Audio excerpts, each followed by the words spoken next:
Republic for which it stands, one nation, under God, indivisible, with liberty and justice for all.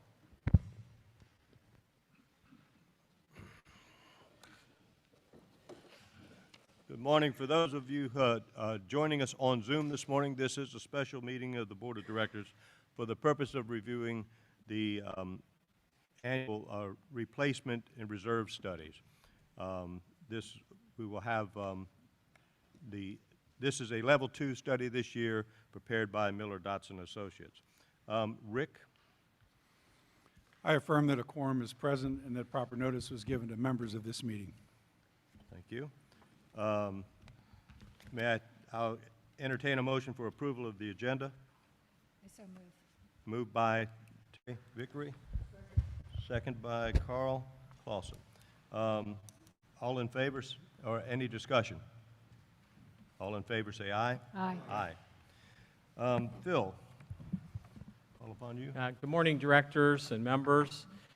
Today is the deep dive, if you will, into the reserve study that has been conducted by Miller Dotson Associates. I'd want to say just a few remarks, and then I'll introduce Mark Haas, who's going to come on the Zoom call here in a minute and answer some questions about the study. This year's a little different. It's a level 2 study, which means we have a condition report, and that makes it different. Miller Dotson comes on site and does the study on site and writes a condition report. So Mark will explain that a little bit more. But I would tell you the purpose of the meeting. Why are we here today? Well, first of all, to understand why we have reserve studies. I think you all pretty well know that, but we'll review that so members will know. Second of all, you're looking at a draft that the staff put together. We worked hard to get it to where it is. You may want to make some modifications to it. There's certainly a lot involved. And third, we want you to review and give guidance what's going into the draft budget that'll come out around Thanksgiving. And we'll have you adopt that on November 6th for planning and budgeting purposes. But also, we want to take a look at 23, 24, 25, 26 as well, just to see if we've got it approximately right. Jim Dodson of Miller Dodson think you're going to need it. So you don't have to be perfect. Now, the first year, you understand, sets the assessment. So we want to be as perfect as we can that year, but you don't have to be perfect in the out years. Just have to be really good. With me, joining me today from the staff is Charlie Manival, our Director of Facilities, and Bobby Jones, our Director of Finance. They didn't switch jobs. Okay. And Bobby Jones, Director of Facilities. We have a number of staff on the Zoom call, and if we have a question, we can turn to them and they can answer a more detailed question. What kinds of chairs are those? How are you going to approach that project, et cetera? So that they'll be there for that. Two other things I'd want you to know. It's a pretty big ask this year. The October 14th study sets the contribution to reserve for replacement at $1,859,610.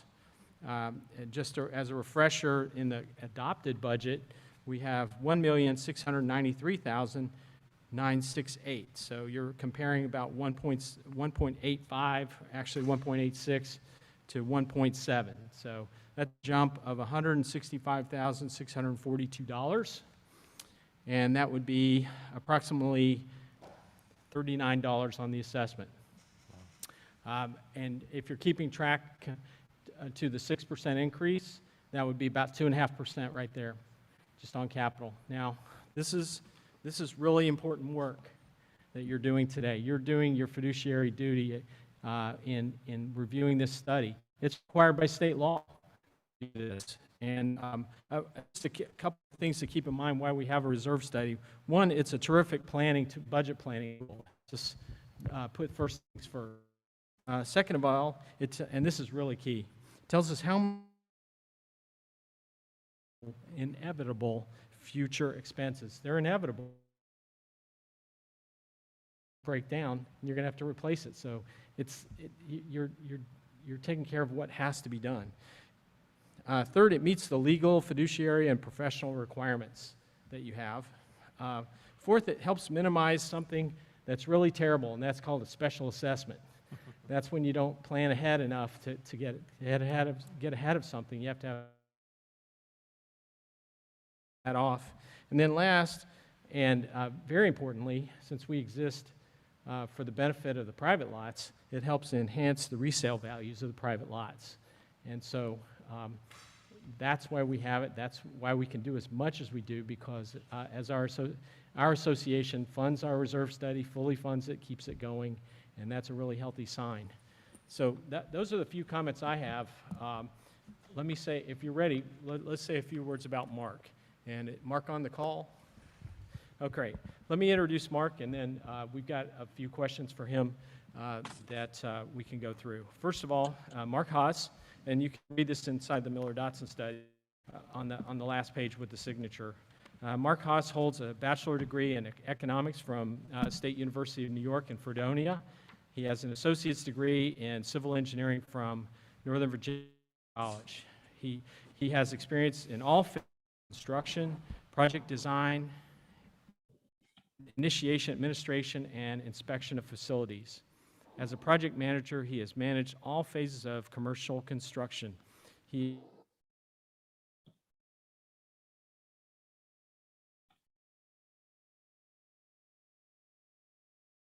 And so, Mark, can you hear me? Are you on the line this morning? I am here. Can you hear me? Yes. Yes. All right. I'm getting a little bit of an intermittent connection here for some reason, but I want to make sure that you can hear me clearly. Thank you for the introduction. Yes, I was on site several days in June and July and August doing site visits, looking at all of your property, doing the photos and measurements and counting of everything that was there to verify all the site conditions for the update. So some people may have seen me around. I met with several of your managers to get all the information needed to put the study together. Thank you, Mark. I'm glad you could join us. Could you please describe for us your overall approach to the project and be as specific as needed to consider inspection parameters, items reviewed and classifications considered, and your pricing methodology and inflation considerations? All right. Yeah, good. So the approach to this, being one of the largest communities that we've done studies for, I've done some similar in size, but probably not one bigger. The best approach is divide and conquer, as your team was very helpful with that, to divide up, things such as roads, clubhouse, golfing, lakes, recreation facilities, etc. To obtain an assessment of what is currently there, how it compares to what was there in previous years, and discuss future plans for all of those common assets. So through a series of meetings, site visits, photos, knowledge of the industry and property, we put together what we call a component inventory, which is kind of a inventory list or description of your property. A few things that come into play are, escalation of pricing.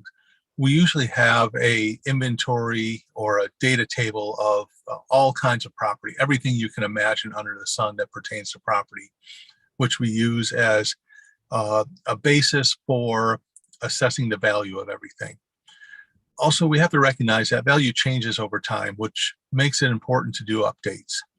So when we're doing an update, we compare what we have from the prior study to what the current values are.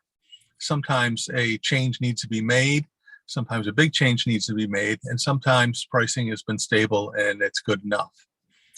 We rely a lot on feedback from the individual managers that we meet for real-time expenses to make sure that we're getting costs that are appropriate for your region, or sometimes we just say for your zip code, that can be a big factor.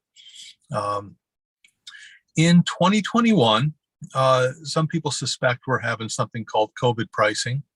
I think inflation in 2020 and 2021 has been a real thing, and I think it can be expected in the next few years, which impacts your reserve contribution a little bit. One thing that I tell all the communities I work with is we have to be aware that wages are increasing. Virginia has a law to escalate their minimum wage to $15 an hour. That started in 2020 and goes till 2025.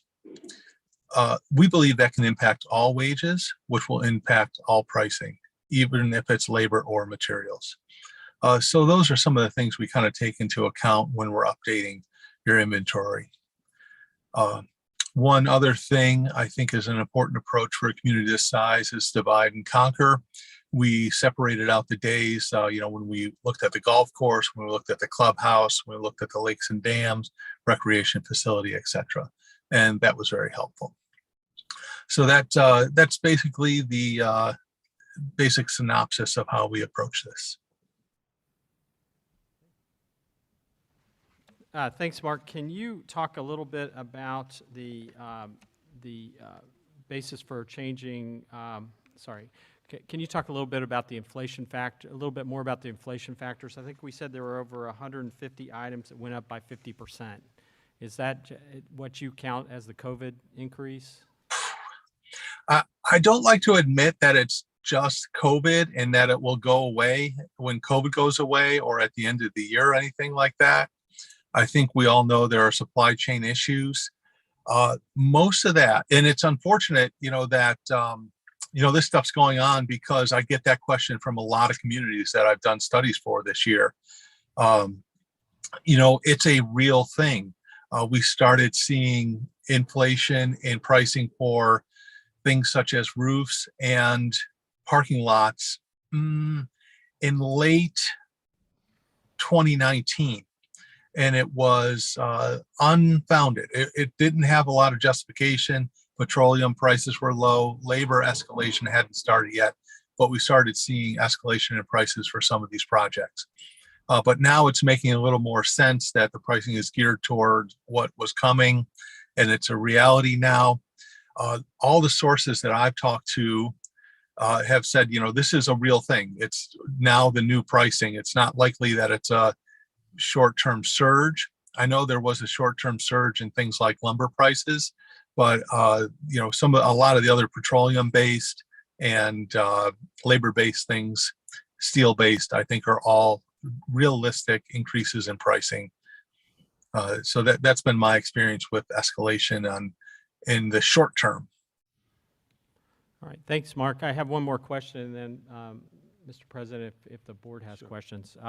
It's about the condition report. Since this is a level 2 year, we've got the condition report, and we wondered if anything stood out in terms of needing immediate attention in your eyes, or if there's something that was on the opposite end just really excellent. So anything you want to say about the condition report?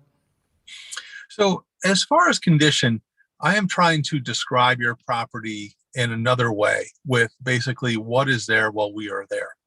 I'm looking at things on a spectrum from brand new to needing replacement. And seldomly at any community do I see something that is beyond repair or hazardous.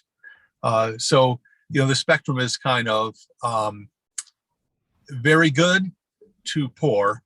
But I saw most of the things in your community were at least in good condition. I don't recall anything being in poor condition, and was very optimistic about some of the projects you have planned to address certain knowns and unknowns.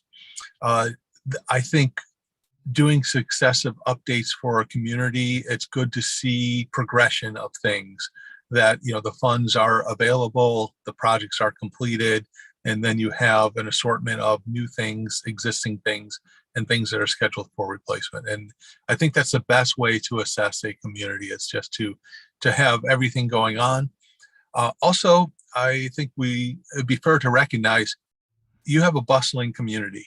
I was there on many dates, things like the security gate, the pools, trails, roads, everything being used as, you know, as it should be, but very good participation from the community. So that one other factor just to consider, that everything is getting good use. So Mark, when I think of something that needs immediate attention, and I know you and I went out on the golf course and looked at the pipe cave-in on 15. Would you say that's number one? You know what? I kind of did think about that, but forgot to mention it. Yes, in a couple of locations on the golf course, I think there are some sinkholes. You could practically park a 68 Lincoln Continental in with room to spare. And that's a little bit concerning. I think it's an isolated incident that can be addressed. But yeah, we did look at those and consider those something that should be addressed immediately. All right, thanks. And we do have plans to have that done in November, just in case you wondered. We've already hired the contractor, and he's scheduling the work for early to mid-November. I guess one last question. In your opinion, is Lake of the Woods keeping up with its reserve study? So yeah, you know, that was one of the interesting things about working with your managers is everybody kind of had their options of projects and plan projects and work on projects in place. And that was interesting to see that, you know, things were really happening. So yes, I would agree with that you are keeping up with things. Thank you. Thank you so much, Mark. We appreciate it. And the directors may have some questions. Directors, any questions for Mark or comments? Yeah. Walt? Sure. People who know me know I tend to immediately focus on the differences, deltas, and because that's the quick, dirty way to try to figure out what's going on. And we have a whole bunch of items that had a 50% or more increase, and I'm trying to first of all make sure I understand what information is on this. When we're talking about remaining life, is that remaining life after the next fiscal year, or is that remaining life right now? Yeah, good question. And this is something to understand. This is a 2022 study. Everything is geared for 2022. All the pricing is based on 2022 pricing. So the remaining life would be years from 2022. If it's 0, occurs in 2022. If it's 1, 2023, so on and so forth. Okay, so my next question would be that you had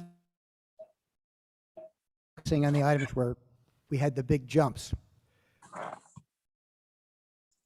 Because it's money you're actually going to lay out in the next year or a year down the road, if there's an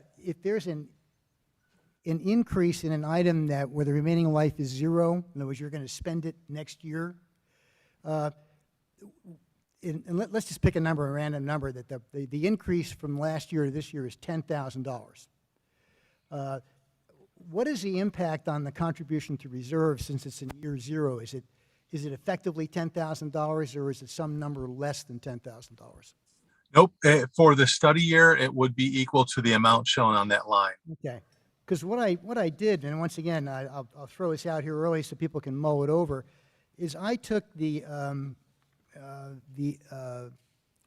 just the new items, the 25 new items, and that's $82,900 if you add them up. There are only 3 of them on the 25. Is it fair to conclude that the inclusion of those items increases the contribution to reserve by roughly $82,900? Yes. Yep, definitely. Things that end up in the study year are definitely need to be funded in that year. And so you have 0 years to plan for those. But, I guess I'm asking the question because lots of times, what logic tells you is the right answer isn't. So that's why I want to hear it from you and not just have me. And that gets to the question of, if you look for the 25 items, all the items where it went up by over 200 and up by more than 50%. Again, it looks like haven't had a chance to do the math here yet, but it looks like collectively, the year zero items are a significant number, because I know that there's one on here where the increase was $61,000. No, it's wrong. I take it back. It's no, I'm right. It's a $61,000 increase from last year to this year in a year zero item.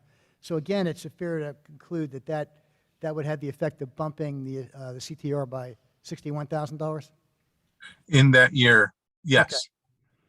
Mhm. Okay, because I think that when this is really useful in trying to, because we're talking about a significant overall change in the contribution to reserve, that if you think about what's going on here, most of that increase in the contribution to reserve for this coming year is attributable, you could look as being attributable to a virtual handful of items.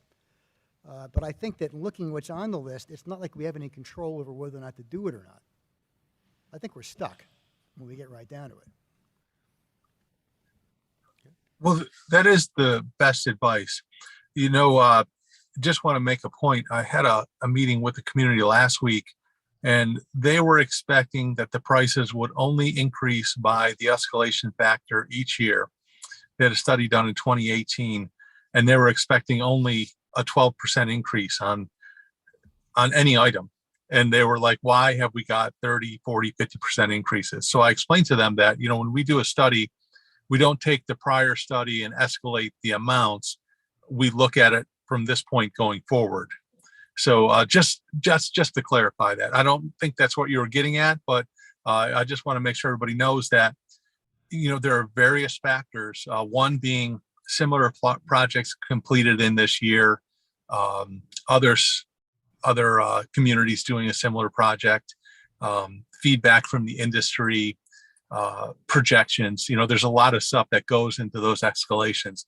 But I would say it's not take what we had before, bump it up a little bit. They should be covered. It's thought about on every single line. So just so you know. Right, but my point is, if somebody's wondering how come things went up $161,000 in 1 year, when you look at this list and you take the year zero items and see what's happened on them, it's right there. It's no mystery as to where it's coming from. It's right there. And and I think that the community needs to understand that that this is not a intellectual game that's going on here. We're actually going to be putting money aside to pay for stuff that needs to be either repaired or replaced. And and I always joke as a former engineer that there are very few mortal sins, but one of them is deferred maintenance. It's about the most expensive mistake a community could make. And I think that for people saying, well, let's find some way to play with the numbers to make it work, that's about the most irresponsible thing you could do. Any other directors? Mark, I have wanted to ask a question. You did mention on some of these, other than the year zero that Walt just went over, some of these items go beyond. And you mentioned supply chain issues, of course, and COVID pricing. And a 50% jump on the short term is, certainly real. Do you see any of these things in the out years coming down, perhaps in the next study, from 50% increase? When the supply chains level out, COVID pricing, et cetera, no gouging going on? Is that... I try to keep my finger on the pulse of this thing, which is always moving. And I'll give you an example. A 100-gallon commercial water heater was $9,500 in 2018. Current pricing is coming back at $14,000 for basically the same thing, which isn't, there's a little bit of, technology and wiring in that. Efficiency contributes to the price. A lot of steel. I think that steel pricing has gone up and that impacts everything across the board. But I don't think steel pricing increases is COVID based. I think it's a real thing. So when you take something like that has a lot of steel input, you can expect that that's pretty reliably escalated to the new norm. Also, things with petroleum input, those have escalated. Other stuff with machinery as input, those things have escalated, and it's probably the new norm. So I really, if I thought something was just COVID pricing, I would probably note it accordingly, but I can't think of any example of something that is temporarily escalated. Thank you, Mark. Without objection from the board, I'm looking at our agenda, and member comment is down at the very bottom, and rather than force people to wait for 3 hours, I'm going to ask to take member comments now. Okay. They may want to ask a question of Mark. And That'd be that, fine. so we don't normally take questions, but I think that would be appropriate in this case. Let me start on Zoom. Are there any members on Zoom who would like to make a comment? If so, Taylor is going to open your mic and say, "I'd like to speak."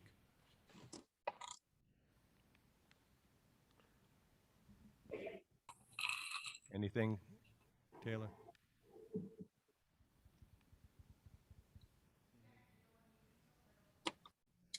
Okay, doesn't want to say. My mic was unmuted.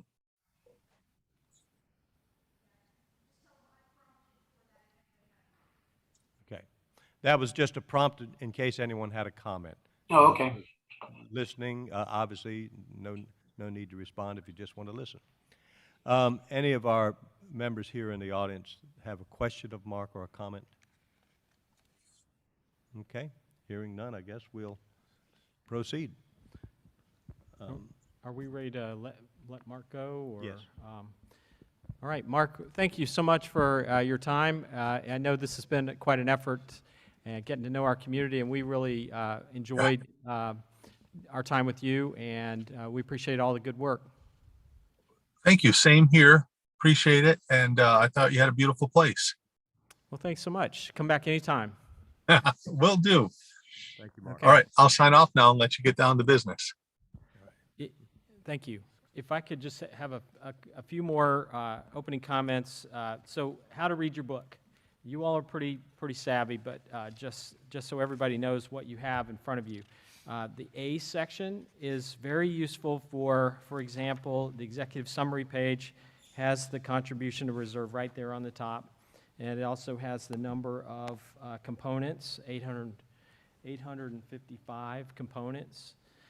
It has this chart that looks like a stair step going up, and what's really key, and a term that we're going to come back to time and time again, is peak year. So the peak year tells us that if you move something before the peak year, it's probably not going to make a whole lot of difference. It might move the needle a little bit, but if you really want to move the needle, if you really want to decrease, for example, the CTR, you got to get it past 2029. So that's going to be tough. If it's something needs to be done in the near term, delaying it that long might be really hard. So peak year 2029 is what you've seen here. And sometimes the peak year is really close. Something we covered at the October 20th meeting, if you turn the page, you can see the up and down of the spending. And it was pointed out that our spend this year is actually higher than our contribution. And that happens from time to time. It's not unusual, but we do have a spend over $2 million this year. It's $2,077,712 is the projected capital spending. So contribution to reserve, 1.86, capital spending, $2,077,000. So, and you see the ups and downs. And to the extent we can, we try to level that out, but sometimes it's hard to do. Certain items, for example, we've learned when we buy a vehicle, go ahead and buy the attachments to it then. Don't buy a snowplow and then next year buy the implement that goes on it. Buy them together to make sure, A fits with B. So sometimes we can, sometimes we can't. So that's on, you'll see the spend on A2. Then on A3, something that's really important is the beginning balance. And we want to engage Charlie on a discussion about beginning balance.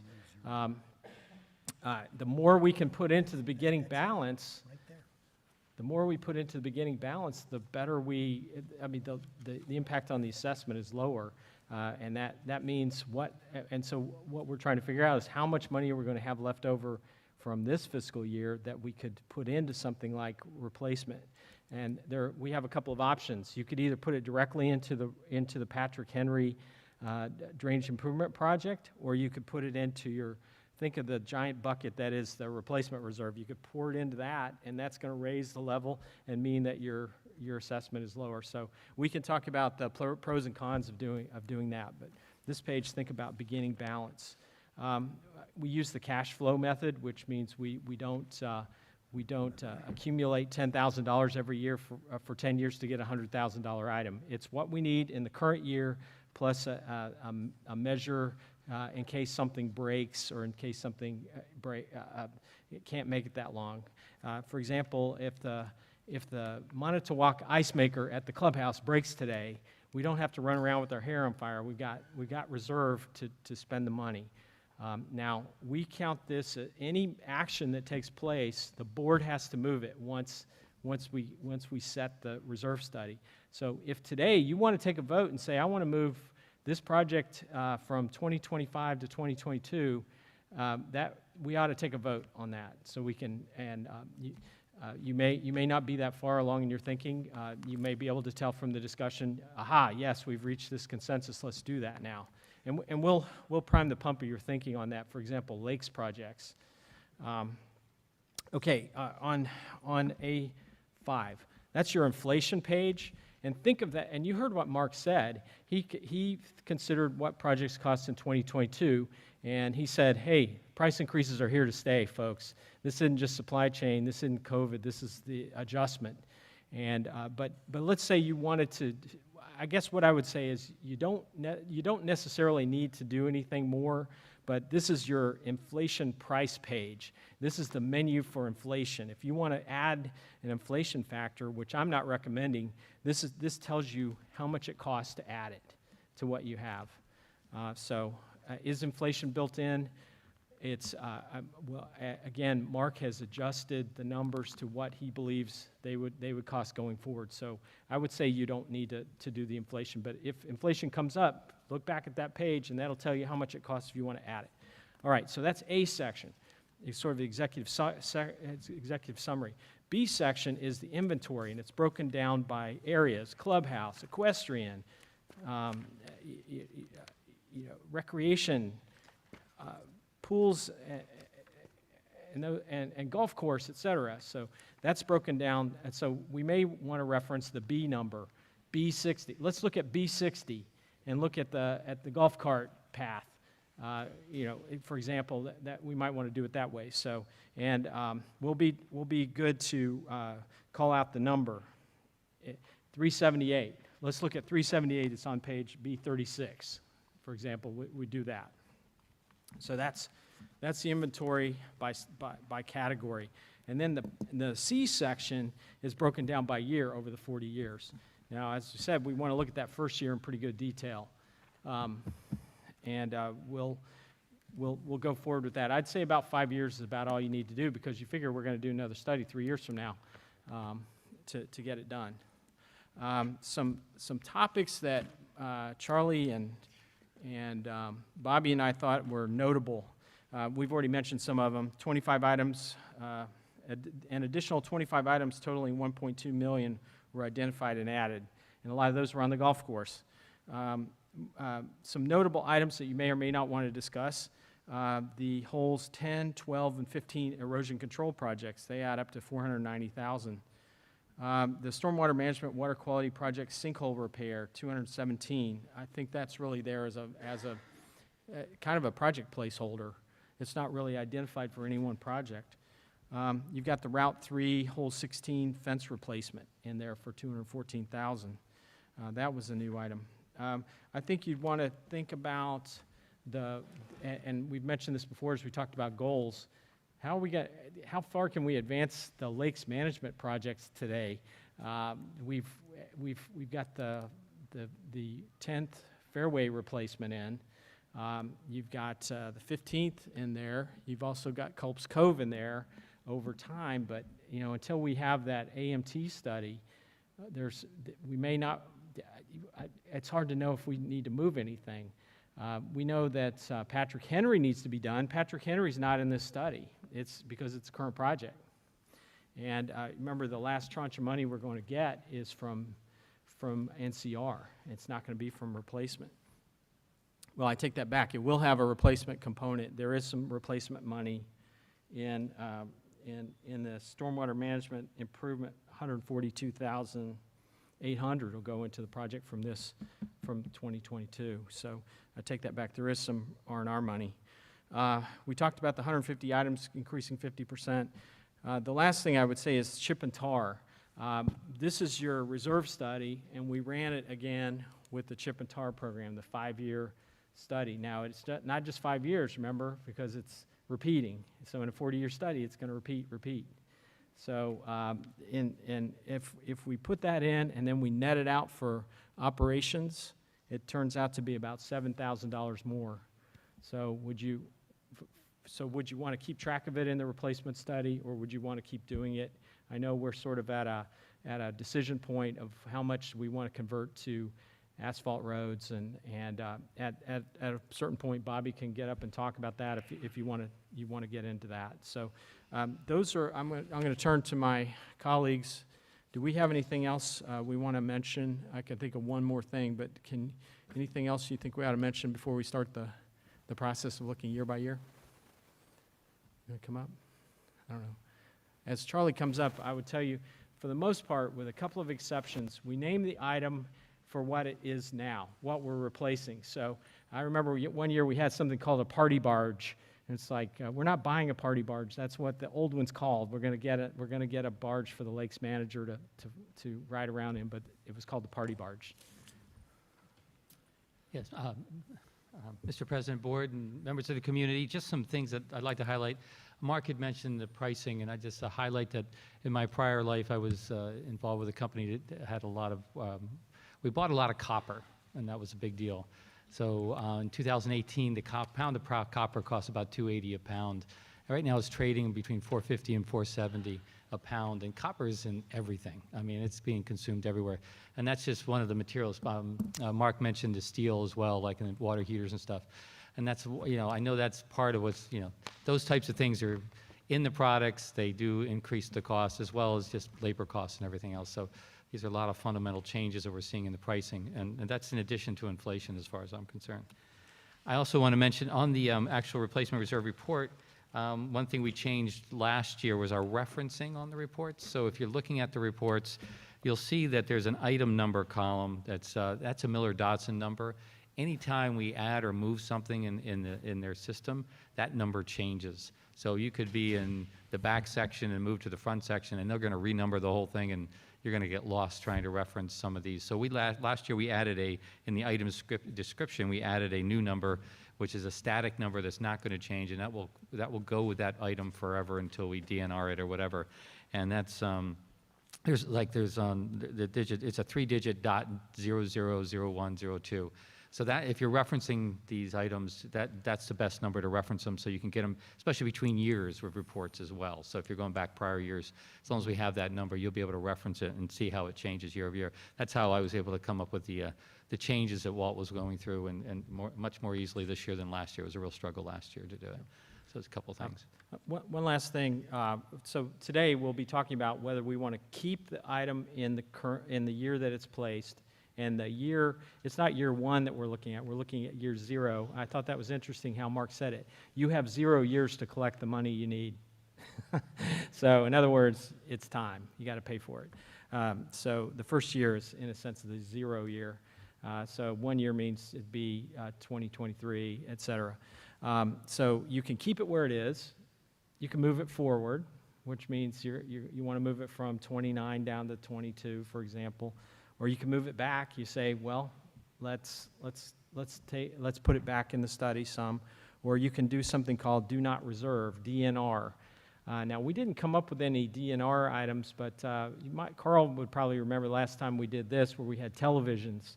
And it reminded me when Charlie said we have to renumber everything, because Clubhouse is first, and I think it was project number 3 or something like that. And we decided to DNR project number 3, which meant project number 4 became project number 3, and like everything moved up 1, and so we came up with another method to sort of keep track, because You might have noticed sometimes during budget talks, we'll say, well, I'm talking about old 267, not new 267, so we tried to resolve that.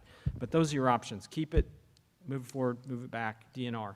Now, when we talk about moving something forward, you see what, and especially if you're moving it across that 2029 line, it's going to really move it up. It's going to move the assessment or the CTR, which affects the assessment. So you may want to think about a trade-off.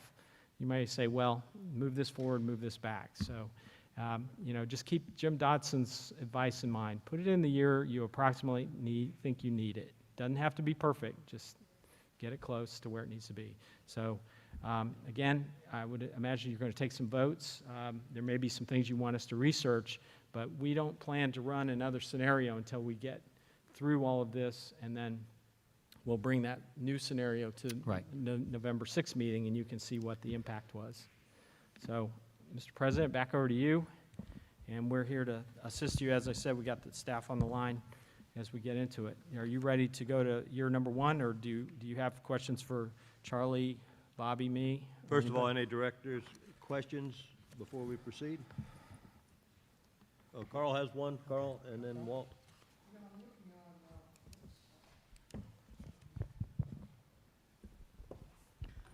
I'm looking on the page C2 on Right. the very first 4 items are Yep, doors. that's where we're starting. Doors that are going to be replaced. So you're saying right now they may not need to be replaced, but we're going to collect the money next year to replace them all and replace them as they're needed, or are we just going to replace them? These will absolutely, if they're in 2022, we're saying we're going to set the assessment based on these numbers, and we're going to replace them. Now, So as projects have, a door fails in 2024, we've got the money no, already sir. collected? No, that's a great question. No, it means that we're replacing the fridge now. Now, capital projects, in my mind, have 2-year lives. So do we need to rush out and absolutely do it in May? No, but what we're saying is that refrigerator, that 4-door refrigerator, the first one listed, is at the end of its useful life. And that maintenance may start to be a problem. And We're not on the same page, I think. I thought you were on C2. Yeah, you are, Carl. That's 2022. Victory Refrigerator 4-door. Oh, you're on. No, I was talking you're on about year 2023? 2023. Oh, okay. I'm Okay, sorry. Right. there's 4 doors So, to be all right. replaced. That's an excellent question. So the assessment you set today, I would say, has some factor for that, but it's not. We haven't collected $33,000 for that item. Whereas all those doors combined is $148,000. So are we going to take them all out at once, or are we going to replace them as they're needed? Well, I'm going to tell you, we're not going to do anything until next year, until we have another session. And if those are in the 0 year, we take them all out at once. If they stayed together, if their lives were indeed over. But that's what we do every year. That's what's done on the staff level. They look at these items to see if they can stretch them out, or if they're ready to be replaced for maintenance costs, for example. That was So just- I think I answered your question, but for this year, we're not going to do anything. And next year, if those are all in the 0 year, we will replace them over the next, say, 12 to 24 months. Okay. Probably right away, though. Walt. Yeah, just to close the loop on the conversation I had with Mark about the things in the 0 years, they're either new items, one of the 25 new items, or one of the items that went up more than 50%. The new items in year 0 are $82,900. The increase of more than 50% of items in year 0 totals $361,000. So those two things increase our what we're going to spend next year by $444,000. And if you're thinking about how come we have the increase, I think you don't need to know anything more than look at those items, because that's what we're being hit with in year 0. Let me ask Charlie if he has a comment. Excuse me, so for the new items that are brand new, I would agree with that. If there's something that was in the plan before, there might be a little bit of a slight adjustment for that, because they've been in the plan before and they're just increased. But Mark, and I asked Mark that specific question, and he said if the delta from last year to this year, that would, and it's year zero, that drops right to the contribution to reserve. Yeah, Because it's the delta from last year to this year. You weren't contributing in years past for that. This is just the Not for the increase delta, that's correct. above the That's delta. correct, yeah. All I'm talking about is delta here. okay. If you're talking just The the delta delta, is 400, the increase is $444,000 in year zero. and that's going to pull it up, right? And that drops right to the bottom line. Well, so there's two types of new items, to see if you agree with this, Charlie. There's a new item that the reserve specialist identified as was not in our inventory that needs to be in there. For example, the Route 3 fence was paid out of operations when it was built. So that's a type of new item that was not in our inventory and got added. Then the other type of new item is a new asset that we constructed or we bought in the previous year. Now it has to be put into the plan, right? All those pieces of equipment that Flo helped us buy for the fitness center had to be put into the plan. And so they'll be put at the end of, they'll have a useful life set. Those won't all be in year zero. If you buy something brand new, it's not going to need to be replaced right away. It's going to be, in this case, treadmills, maybe 4 years. And then of course, it's 4 years, then 4 years, then 4 years, then 4 years, and you have it in the study over 40 years. Right, but what I'm talking about is the increase on these items that are in year zero. So, and what Mark said is if you have an increase in year zero, that no other place it can go. It's got to go to the contribution to Yeah, reserve. that's You just can't- the incremental difference. There's good. no easy payment Yeah. plan for those. You have 0 years to collect Right. the money. And so I think that, when we're looking at this, we got to understand that we have over $400,000 that's in the contribution to reserve that can be attributable to either a new item or to 50% or greater increase in the cost of an item. Right, okay. All right, so just some significant items we see in 2022. Charlie, you may just want to stay up there. Bring a lunch and You're stand. getting your steps in, and Bobby, you stand by too. We may need Chair you. behind you. So items that we see as significant in the first year, you can pick them out. Just your eye falls down through there, and you can see the big numbers.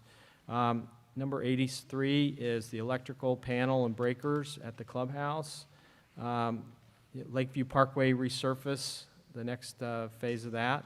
Stormwater management improvement, again, that would be the contribution to the Patrick Henry project.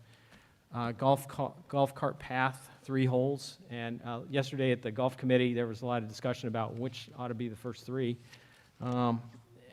You've got the replacement of the 2006 Case 580 SM backhoe loader with 4-wheel drive.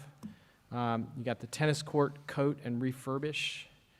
And is that the tennis court or is that pickleball? That's described as a tennis. It's described as tennis court. Yeah. And then you've got the culvert replacements for $100,000. So all of those items are at least $100,000.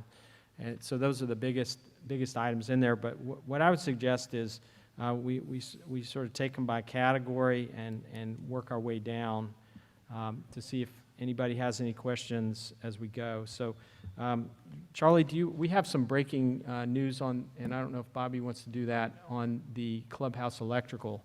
So why don't we start with Clubhouse and let Bobby say a couple things about Clubhouse Electrical, because we just had an electrical engineer come in. Come on up, Bobby.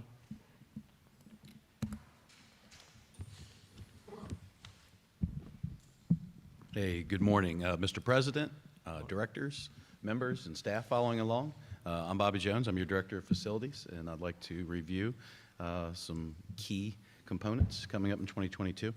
All right, for the clubhouse, the first large group of items that we see all relate to the clubhouse electrical system. As Phil mentioned a moment ago, our capital projects manager, Hunter Spencer, who I'm going to call upon for an update, who's following along with Zoom.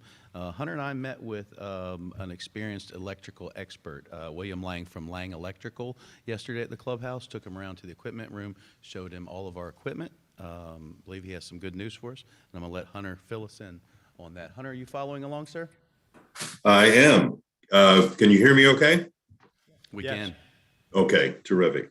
Yes, yesterday I brought in an electrical engineer from Culpeper to take a look at our systems, trying to establish ages, usefulness, what we need to take a look at and get a better handle of on the pieces.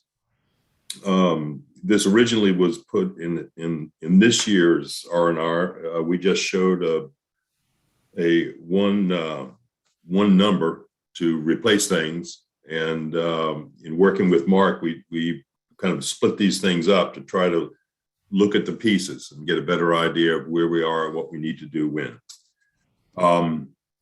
His first observation was he felt like the majority of the equipment that we have is all industrial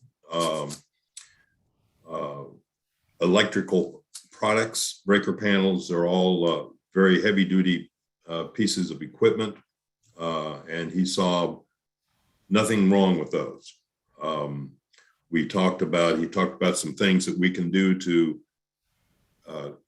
check on when we get the clubhouse running up and go and check heat transfer in the panel boxes to see if we can find any evidence of faulty connections or anything else. We did focus on some of the things that we felt we do need to do, and that is the three of the original transformers are in there. Although he believes there's more life to them, the problem is they run until they just don't run. And to our advantage, by replacing the new transformers would be a whole lot more efficient. So we are recommending that. The other part that we looked at was one of the things that I had asked us to look into was to get to be able to manage let's see, I'm trying to think of the word of it. It's to get a surge protection, on our service. We do not have that. So we left ways. I've got another person I'm bringing in tomorrow to look at this and see what kind of opinions I can get from him. But at this point, we think that we can look at some of these things and not worry about them for another 20 years. But we're trying to identify those things where we may need to look at them sooner. Like I said, all the panels were industrial grade. We only had 3 load centers that were basically residential, which that might be the first place that we need to look at, but I'm getting a second opinion on those. Hunter, this is Pete and Bobby. Would it be, so if I understand correctly, we have been talking about roughly $300,000 over the past years for replacing all of our panels. Now, we may not have to replace those panels since they're industrial quality, but there will be some savings then if we replace the transformers and do this other work you're talking about. So we Correct. recognize some good savings. Correct. That's great news. And I guess after Hunter, after you speak with the next person, we'll be able to kind of get a handle on where that is so Charlie can. Right, but the good news is, and you're right, what we want to talk to the other gentleman is we may be able to move these out some, Good. but it's, keep in mind, unless they go out beyond 2029, it may not make a big difference, but Hunter's right, that big Clubhouse Electrical project was sitting there, and everybody wondered, wow, what the heck is that? So Mark Haas broke it down into the components, and now we've had an electrical engineer come in and check it. We may have some good news that we can move some of this out. Good. Thank you. You want to keep going? All right. Any other questions on the Clubhouse Electrical system before we move on? You also see that we got the Victory refrigerator. That's a big one. It's a 4-door. And then it goes down, the last item on the Clubhouse is the sound system components. All right, moving along. Next section we've got over at our equestrian center. We've got some fencings that need to be replaced, both the lower ring and paddocks number 4 and 5. The amounts that are secured for those are $26,400 and $37,800, respectfully. Another piece of equipment that's used quite frequently and often over at the equestrian center is the Kubota with the plow attachment. That needs to be replaced. We will likely replace it with something with a little bit larger bed, so that they got a little more space for hauling things around, like a John Deere Gator with a little bit larger bed on it. The amount for that is $16,439. Do we have any questions on equestrian center replacement items? All right, moving along. Next section is our community activities replacement projects. As Phil mentioned earlier, we've got pickleball court and tennis ball courts that are up for refurbishing and color coding. Also, community activities. We have swimming pools, white coats, expansion joints, and also white coats on main pool and activity pools. For both Sweetbriar and the main pool. The amounts that are listed for those are $26,460, $1,750, and $72.83 for a recommended Ultramax pool cleaner for Sweetbriar, and for over at the clubhouse pool, $71,460. Do we have any questions on any of the replacement items in community activities? We probably want to talk about pickleball courts and then talk about pools. Yep. Let's talk about pickleball courts first. This is what Mark believes, and I'm looking at Bobby and Charlie. This is what Mark believes we can resolve the issue of the cracks. He's looked at it, and he believes this is an adequate amount. Yes. Yes. Good. So this is not breaking it all out and redoing it. It's repairing the crack and recoloring it. One quick question. The difference in tennis courts 1 and 2 and 3 or 4, those are different surfaces. One is a soft play and the other is hard surface. Other So way around. Three that's and the four. difference. 3 and 4 are the clay courts. Okay. Yes. Yeah, so there's a difference in the materials, thus the difference in cost. Correct. Yes, sir. I assume the clay is more expensive. I'm assuming the clay is more expensive? Yes, sir. I guess I would ask the question as somebody who doesn't play tennis. How many people actually prefer clay courts over hard surfaces? Are we paying a premium for something nobody cares about? As an introductory remark, what I would say is that it's a little better on the joints. It's a little less impact on the player. So I think it's favored by some of the older tennis players, but I couldn't quantify it for you. I don't know if Tracy Hayes is on the line. Could add anything to it? Sounds like Pete's got input too. Mine's a simple observation. When I'm over there, it's about 50-50 Okay. of playing on the two different surfaces. Tracy? That's correct. That's what I hear from the players as well. Okay. Just a preference. Thank you. Okay, so then when it comes to the pools, I would tell you that we moved the white coat of the main pool to the 0 year because we don't know exactly what needs to be done to resolve the problem. The issue is the staining and the yellowing of the pool gives the impression that we're not cleaning the pool. And you know, we did have some guard issues, and I was on them quite a bit to vacuum the pool, but there's some significant staining that's not coming out. So there's a couple of approaches, but I would just say that number is there as a placeholder. We're going to get pool maintenance bids here in the next few, proposals in the next few weeks, and we've asked that they propose solutions to our issue.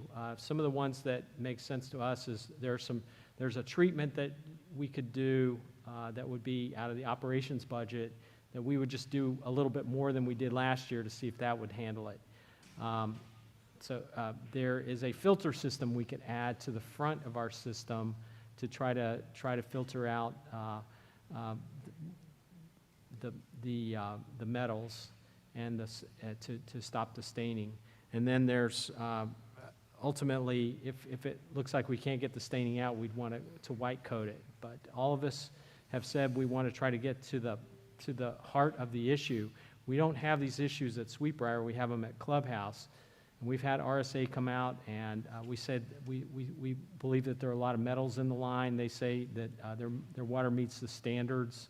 And so we're trying to investigate to try to get down to the heart of the matter. And these are all options that may be had. And I want to ask Bobby, do you have anything to add from your perspective on some of the things you've looked at about what option you think we're going to take here in this coming year? Sure. As Phil mentioned, we had a meeting with RSA a little while back to discuss possible water quality issues. We've requested that they take some samples and run some testing on the water that's being delivered to Clubhouse Pool there. We just want to make sure on the levels of metals that are in the water, hardness, conductivity, pH, make sure that the water that's being delivered to the pool is at optimal conditions to remain clear. As far as what could fix it, first we need to see the results of that test. Afterwards, if we need to install some type of a filtration system that can help with flocculating the metals, getting them to come together and fall out or be filtered out, that is likely the way that we can go with this. So as far as right now, we just need to see some of the results from the RSA water. We've also investigated the piping on our side of the RSA meter, what's Lowell's property, and on that end we're looking for any types of metal degradation in the pipes that we might have, different types of metals that can cause issues where it comes off of the pipes and into your water column. So that's where we're at with that right now. We're actively investigating it and trying to solve the core of the issue. So the issue goes something like this. RSA says it's not the water, it's your system. And pool management says it's not the system, it's your water. So there we are. We can't seem to advance it. So is the water corrosive to our pool? Well, why is it doing it here and not at Sweetbriar? Why is it more pronounced here? Is it the sand filter system's not working properly? Is it, as you said, we just need a better filtration system on the front? Is it that we just need a darn good cleaning? But acid wash will reduce the life of the pool, and so we just haven't really solved it yet. And so, as I said, we moved this big item into the 0 year as a placeholder, and ideally, we can know exactly what we want to do in another month, and we can make an adjustment and put it back where it was. I believe it was another 3-4 years out before this treatment had to take place. So I would just say that's a watch item. Okay. Question. Carl? About a year ago, maybe a year and a half ago, when they were doing some work on the road right across from the guard gate, they actually punctured a line, the water line going to the clubhouse and the swimming pool. Do you think any of the dirt that got in the line from that puncture might have changed some of the coloring on the white? Because there was a lot of water flowing through there. That's a good question. Anything is possible, but I would think at this point it would have diluted or filtered itself out and not still continuously coming. One of the people from the pool company showed us a little experiment where the water is coming in. If you would release or just turn the valve a little bit so that water would come out, when it first comes out, it's that rusty brown color where you can tell there's a metal issue going on in it. So I would think that if it was just metals coming out of the soils and dirt from that leak, that they would have dissipated by all that time. So this is an ongoing, Yes, sir. forever, it's always happened, Yes, sir. just not because of the dirt. Yes, sir. Okay. Right. So, perhaps the issue is we just need to do the Jack's Magic treatment for 2 weeks instead of 1 week, or do it for a longer period of time. But ideally, we can get to the heart of this. It just, it's frustrating that we haven't advanced it. We've been looking at this for several months, and we can't seem to pin it down. And so we hate to spend a lot of money on a white coat just to have it discolored again. So, This is really quite a far reach. If RSA comes back and says there's absolutely nothing wrong with their water, would it be worthwhile to have water trucked in like some pool companies have to do to assure that the water quality is there to start with? Although you are capping it off and topping it off. that's a lot of effort, and plus you have to continue to refresh the water in the pool. And one of the things that the RSA folks pointed out is they didn't see the rust stains in the bathrooms that you would see if it was in the if it was in the regular system. There weren't stains in the toilet and stains in the sink. Now we found some stains after they left, but it's hard to say if it was related to that. So we do think there's a dedicated line, and as I said, there's the internal lines. We have to figure out what's going on. Got to get to the bottom of it. Mr. President, Yes. I have a question. Bobby, are the pipes in the pool still under warranty? No, Okay. no, it's too far It's a out. good question. They're only from 2019, but usually you get 1 year. Okay. Keep going. All right. Next section is administration. We have our workstations and desktop monitors listed there, 20%. It's a fifth of all the computer equipment. Everything gets replaced every 5 years. So the biggest priority gets done next. Yes, we always replace the ones in the most need first, of course. Next section. Question. Yes, Mark, sir. Mr. Dirks? Just so everybody understands, how many workstations do we have? Could you tell me that total number, Charlie? 80? Right now, we have about 58 workstations. I Oh, say so if you take roughly, that's 12 a year? well, yeah. And so,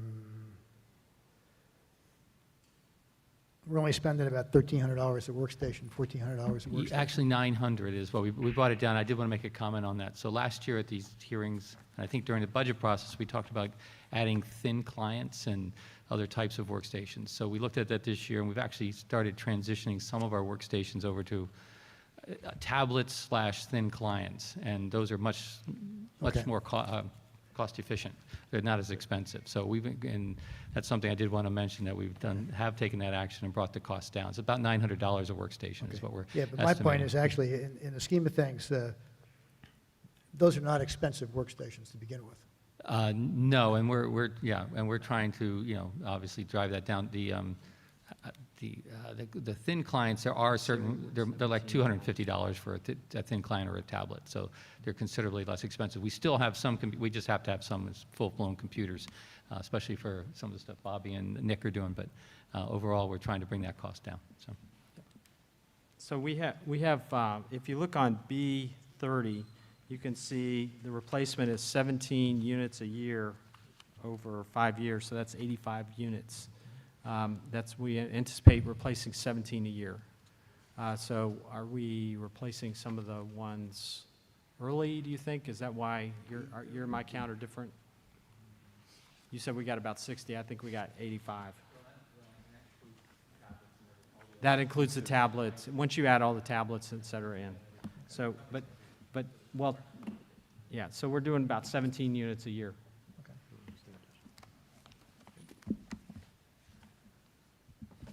All right.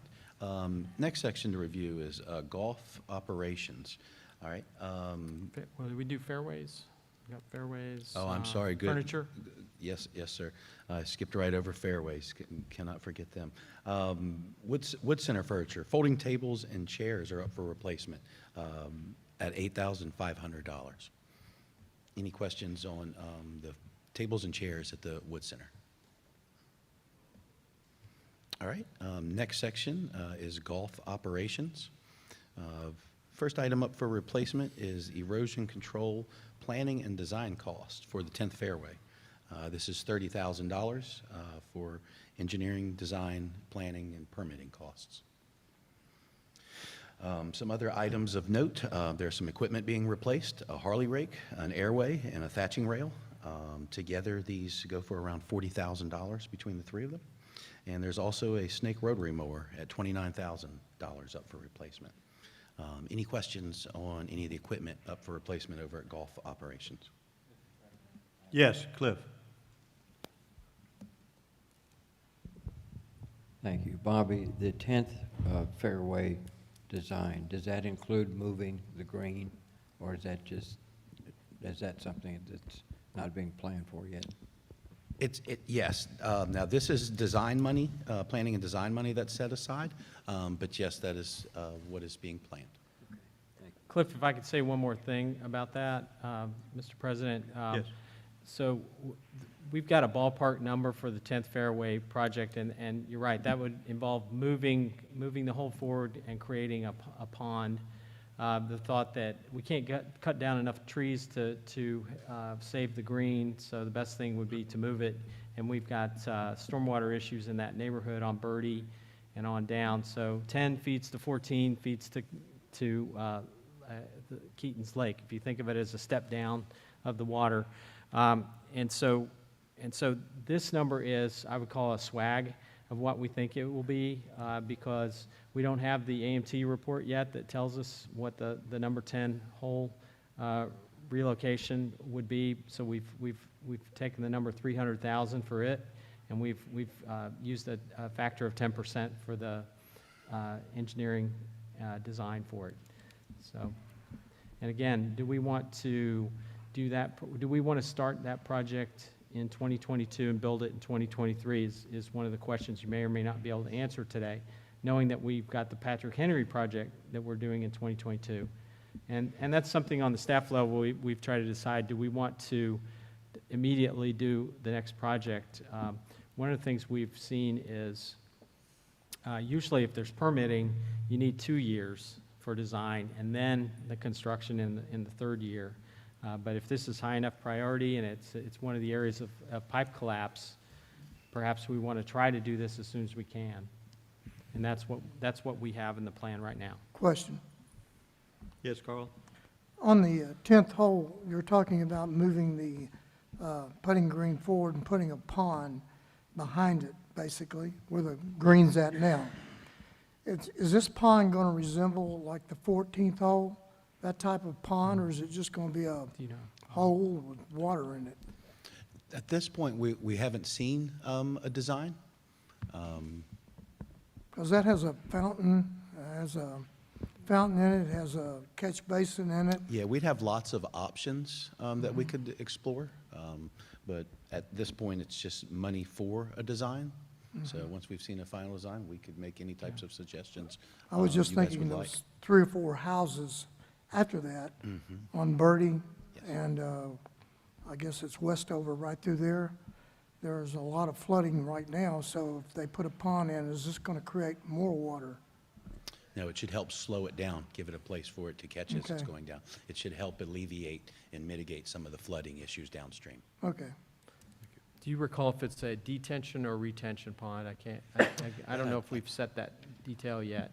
Have not set that detail I believe yet. it's a retention pond, but yeah, the idea is to take the velocity out of the water and give it, slow it down so it can step down to 14 and step down into Keaton's.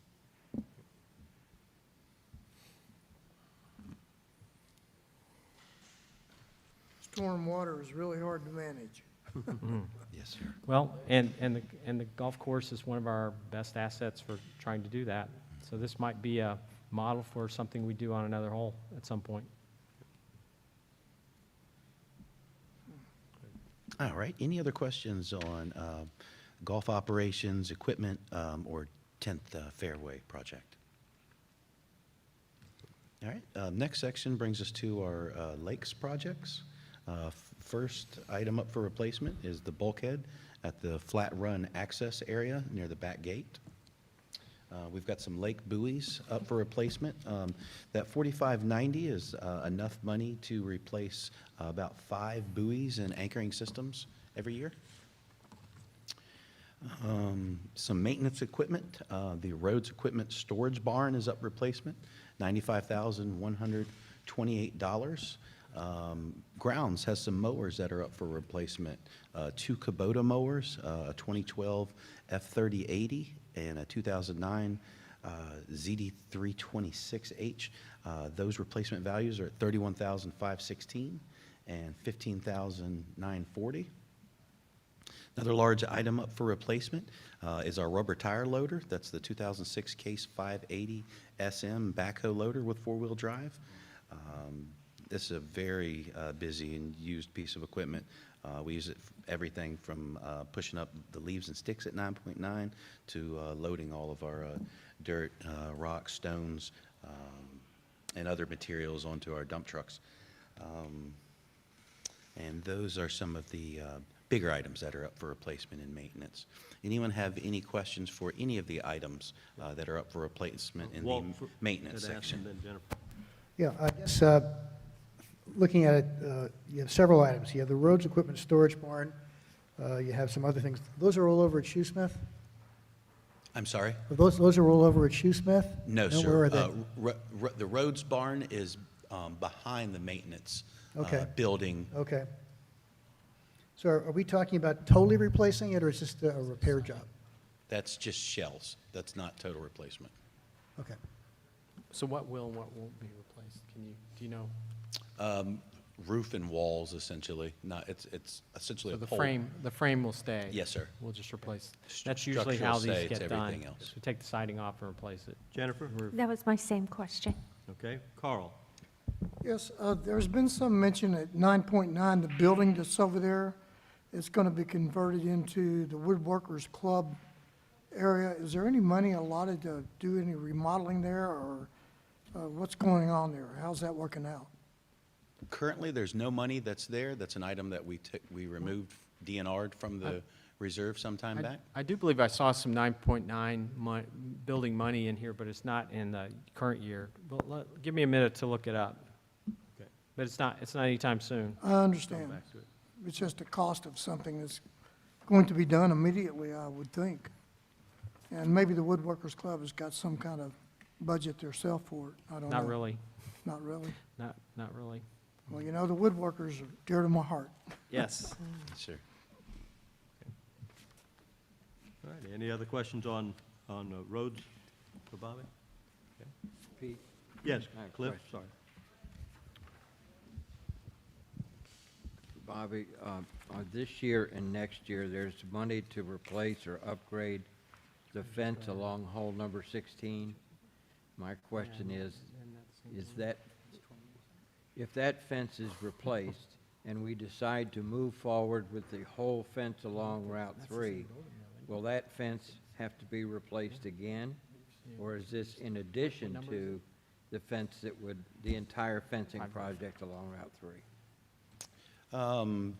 The fence that's listed here, I can double check for you to make sure, but I was under the impression that this was for all of it. But I'll double check for you and get you a definite answer on that. Okay. And Cliff, in the original plan that the working group worked on, the thought was to replace that wooden fence with the powder-coated aluminum to start with. So it would be one and the same type and not the powder-coated aluminum and then piece of wood. Except this says wood rail. Replacing the Yeah, wood 511. rail, but it is, that would be replaced. The plan was for that to be replaced with the metal. Right, the question is that what's priced here?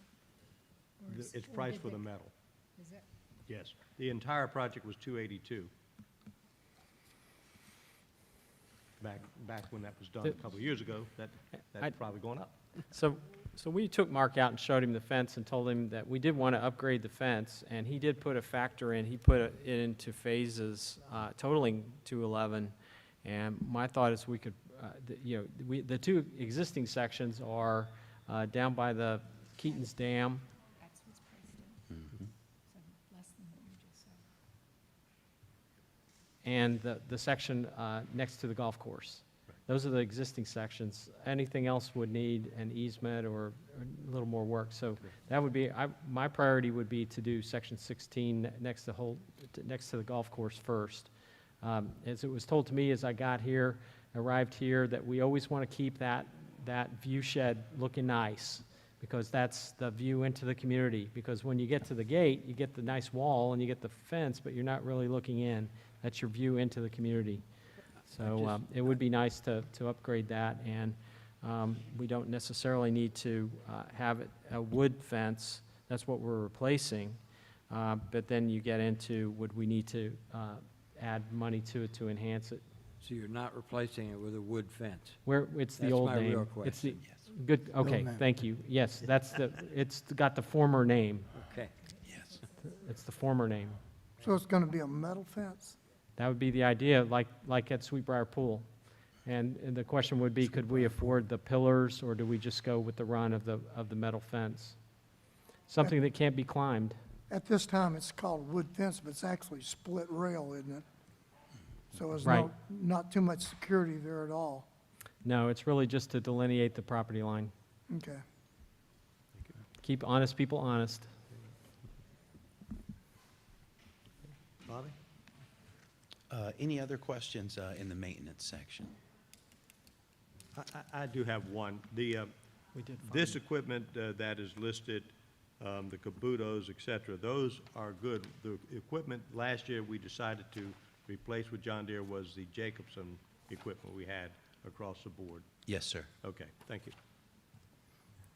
All right. Next section is our roads. Lakeview Parkway resurfacing, Area 5, is up for replacement at $239,666. This is the area from around Constitution to 1515 Lakeview Parkway. Riverdale Lane is up for resurfacing, along with Edge Hill Mail Station. The golf cart path, 3 holes, as Phil had mentioned earlier. Which 3 holes is still up for a priority debate, but the amount is $140,516 to redo 3 of them. Any questions on items in the roads replacement section? Do you know which section?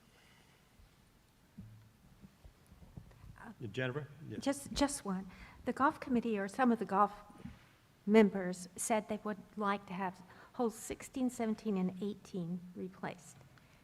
So that's just input from the golf committee. Yes, ma'am. Yeah, Noted. 16 and 18 have really bad washboard sections where the roots have gotten underneath.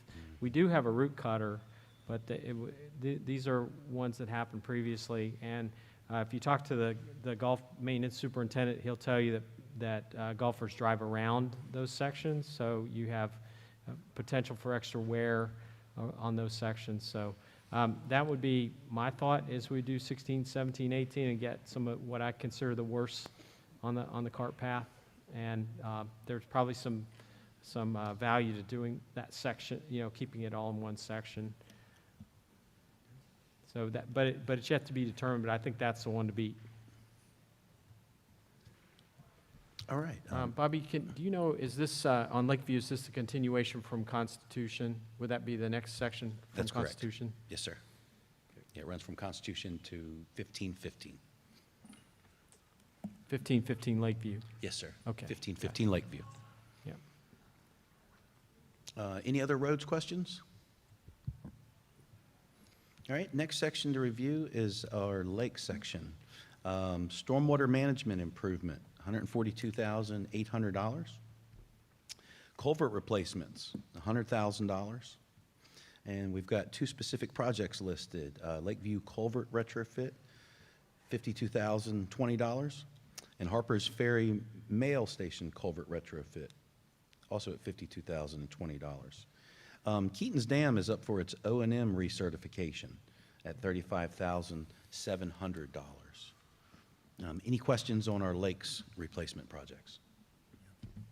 Walt? Just again for information to the community, the Lakeview Covert retrofit, where about would that be? Lakeview Culvert Retrofit.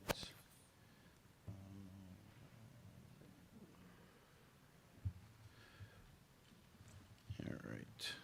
I'm going to call on our Environmental Resources Manager, Nick Blankenship. I don't have my project map book with me. I'm going to see if he can tell you where exactly that culvert retrofit project is. Nick, you listening in with us? Yes, I'm here. Hey, Nick. Hello. Good afternoon, Mr. President, members, associates. Yeah, so the Lakeview Covert retrofit. I know that's not the Harper's Ferry one. That's where the Lakeview is. But when it comes to any of these, we're still going to wait until AMT gives us their details before we even look at addressing any of these retrofits. Do you know the location of it? Is it near the Harper's Ferry? I know we got a property conveyed to us a few years ago that's right at, I believe it's section 10. Is Yes, that where it's right the big across from crossover Harper's pipe Right across the is? street. Yes. So there's a property that was conveyed to us, I want to say it was in section 10, that was unbuildable. I think this predated you all, but we called it the river runs through it. Yes. Remember that? Wouldn't sell it on market. Members wanted to get out from under it, and so it was conveyed to us for the consideration of them catching up on their assessment payments. And so we looked at that as a possible asset to resolve some of the main lake issues with sediment and pollutants. And so these, I would call these smaller projects that have some aspect of design, but we believe that amount would handle both the design and construction. What Nick is saying is we really ought to see what AMT says as far as the rank goes. We may want to just knock these out as small ones, or we may want to delay them in favor of something else. Jennifer, do you have a question? I'm sorry. Yes. Nick, I believe the 100,000 set aside for the culverts, they're 10,000 each, am I right? No, that varies. Each project varies. It depends on the size and length of each culvert, and then also maybe tree work near the culverts, any ditch work that might be done near any of the culverts, any inlet or outlet protection, anything like that. So it varies in projects. Okay, and are we letting AMT prioritize? Is that another one? No, I think with this study, they are going to let us just continue doing what we're doing here with that. Now, they might, if we go to them and say, hey, should we upgrade this to a much larger pipe or a smaller pipe, they're going to help give details on that type of thing. But I don't think they're going to prioritize culverts under the roads for us. Okay, thank you, Nick. Mm-hmm. Yeah, AMT will have a scoring system for determining which projects ought to be done next, the ones that have the biggest bang for the buck, so to speak, and it'll be up to us to whether we want to accept that priority list or if we want to modify it.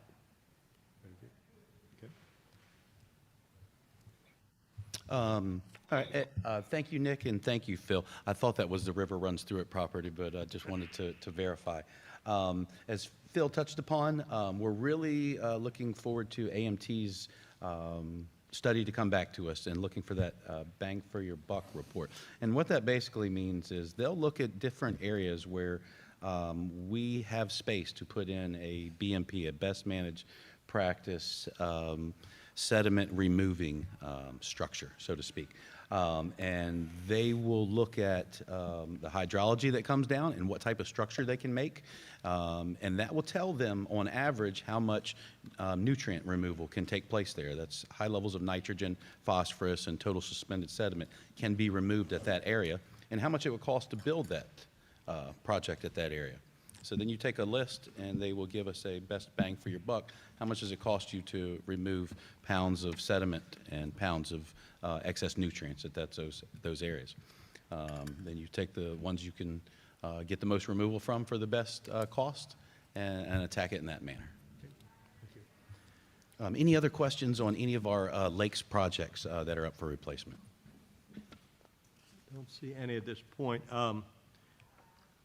Some good news, I guess, the bottom on the spend of $2,077,712 may be reduced by the savings in the Clubhouse Electrical. That's some good news. all of these projects in the 0 year are ones that have to be done, so there's no getting out of that. Right. And the other watch item would be the clubhouse pool, to see if there's another approach we can take on that, perhaps delay it. But as I said, if we don't do the white coating and we have to build a filtration system, we want to be thinking about that cost no matter what. So those are I think you got the other item, the clubhouse electrical and the clubhouse pool seem to be the items in play, unless you all see that you want to do different priorities. If I could just answer Rick's question, or the question we had about the 9.9 building, I guess that was Carl. Yes, we do have some money in there. Well, we have a reserve for that. It's item 511 on page B45. It's the 9.9 storage building roof, and it's 20 years out. So that's the only reserve we have in the program. Thank you, Phil. Thank you, Bobby. Before we go into the next room, if there are no questions. Yeah, go ahead. I'm sorry, Terry. That's all right. I was just curious on the fence at hole number 16 and doing the fencing there. It's put out in 5 phases right now. Would there be any cost effectiveness if we tried to do that in less than five phases? Yes, I believe so. So the question would be, would we wait a year, or would we want to Right, and so I'm just wondering if accelerate? there's a year where we've got a lot less happening, that we could put it like in that year and try and flatten things out. Maybe not affect this year that significantly, but Well, try and find a Charlie, way to be more effective. did Mark give us much more of an insight into why he did it over? I think he was just trying to break up the overall cost. And so one approach is you could wait till the second year, wait till 2023, and then use that double tranche of money. We need to refresh our prices on our estimate of what it would take to do that section 16. Right. I'm sorry, Fairway 16 section, and see what it would get to do that. Right. What are your thoughts? You want to wait? You want to push this out? I mean, that's why I asked. I'm really not, I don't know what kind of shape that is in. What kind of shape the split The rail fencing, fence is in? yeah, It's in terrible pretty, shape. yeah. We hold it together. It's basically a delineation of the property line. It's got problems all the time. We have to send staff out and screw the poles back into place, and from time to time they get worn out. We have to replace them. Somebody ran into the section down by the dam, and we had to go out and buy some new pole fence pieces. I think one of the problems too is that's a longer run, the longer pieces than the normal pieces. I don't know, Bobby, you want to speak to that? Yep.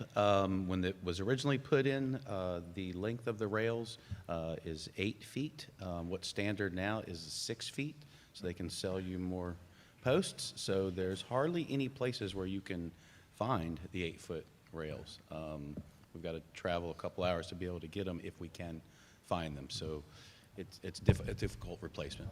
Right. So I mean, I totally understand that anything that we would consider doing really wouldn't affect our CTR, because we wouldn't be putting this stuff out past 2029.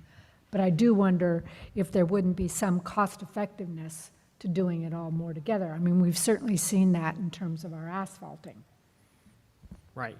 And I would just tell you, we haven't had time to really pursue that further. Yeah.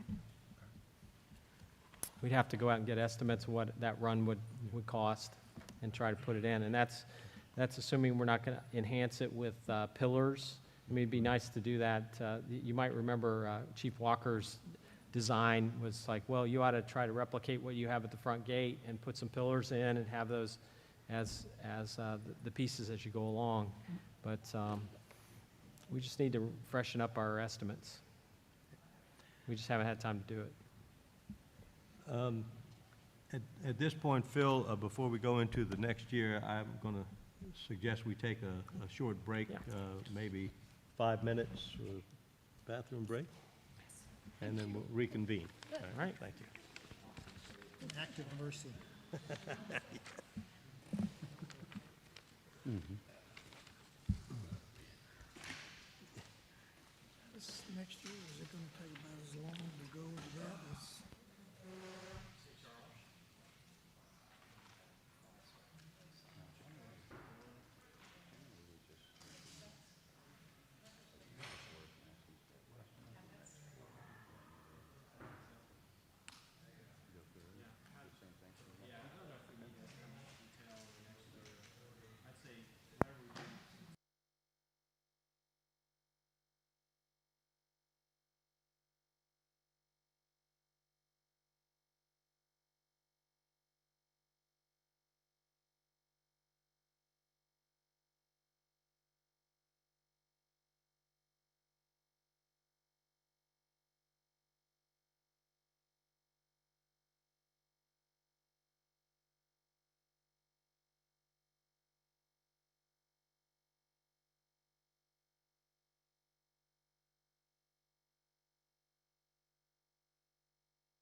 Do I need to gavel us back in, or are we good to go?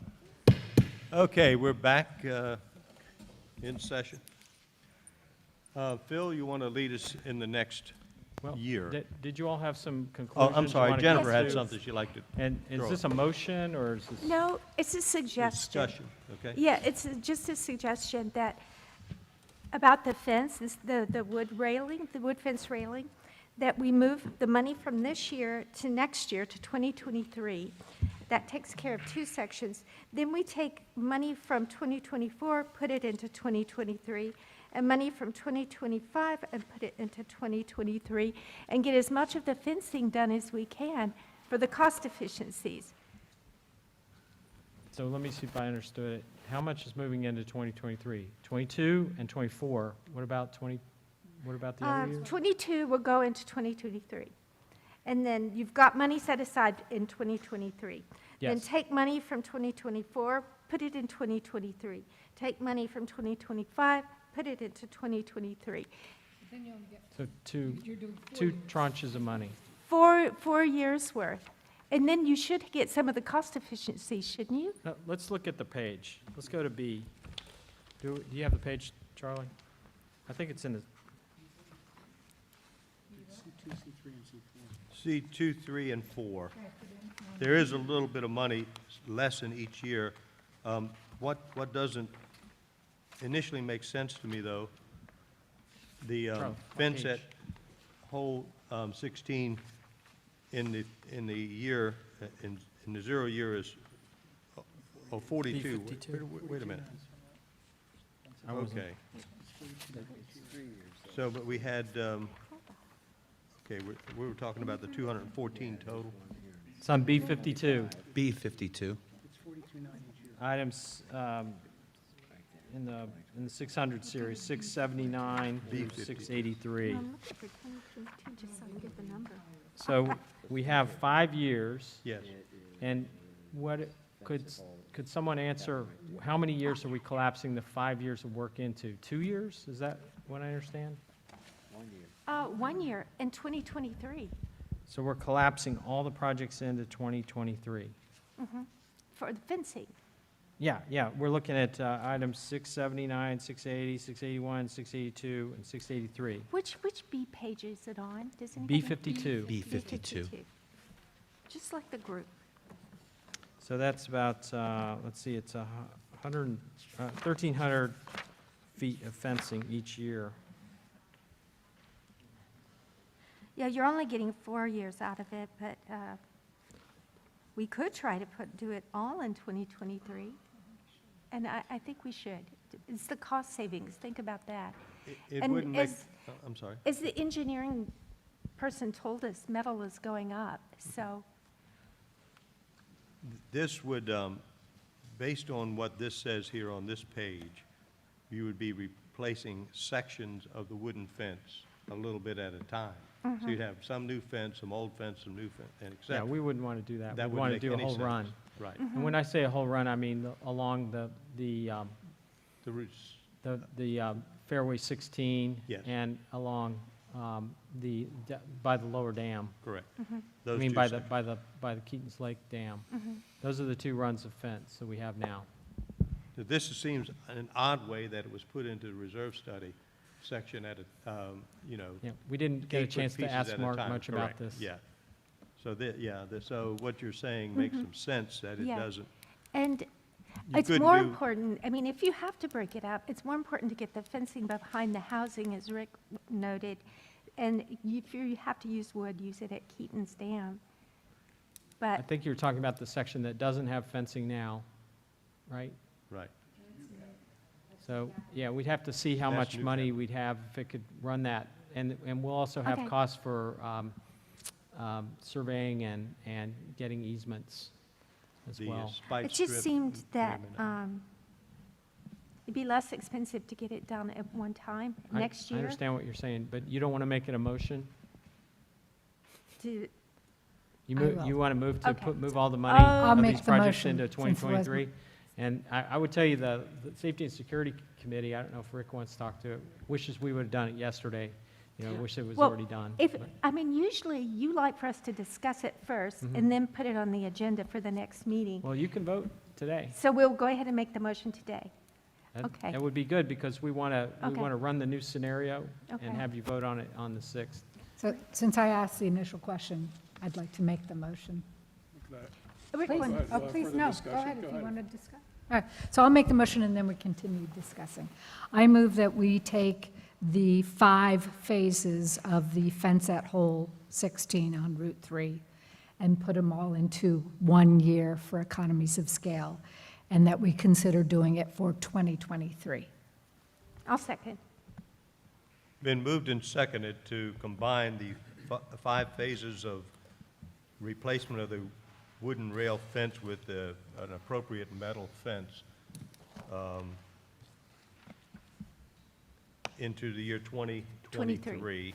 I convoluted that very simple motion when I tried to repeat it. But moved and seconded, any discussion? Yes, Yes, Rick? if I may. You know, what we've heard this morning is that this wooden rail fence needs to be replaced. It's difficult, if not impossible, to get replacement parts because they've changed the length of the rails. The fence is failing, and something needs to be done about it. I'm in favor of collapsing it all and replacing it at once. My concern is that we have to look at this in conjunction with the new capital project for new fencing in areas to the rear of members' homes that doesn't currently have fencing. Because right now, what we're hearing from Safety and Security and from Chief Walker is we have people, trespassers, who just walk onto the property, and they can do it anywhere along Route 3. My concern is if we take the golf course section and replace it with an impenetrable fence, then essentially what you do is you force all the trespassers to come in through members' backyards. And so I would not be in favor of creating an impenetrable obstacle on the public portions of Route 3 so that people who do intend to trespass have to come through members' properties. I think we need to look at this project in conjunction with the new capital project. And if that requires pushing back even another year because it's even more expensive, I still think that's better than creating a problem for members, for a number of members' homes because we piecemeal one solution in before the other part of the solution.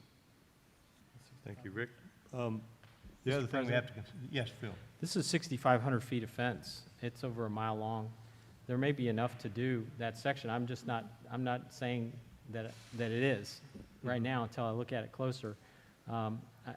So it's a long run. You can go from section 13 up to the front gate in about that distance. But there are other issues that have to be overcome, like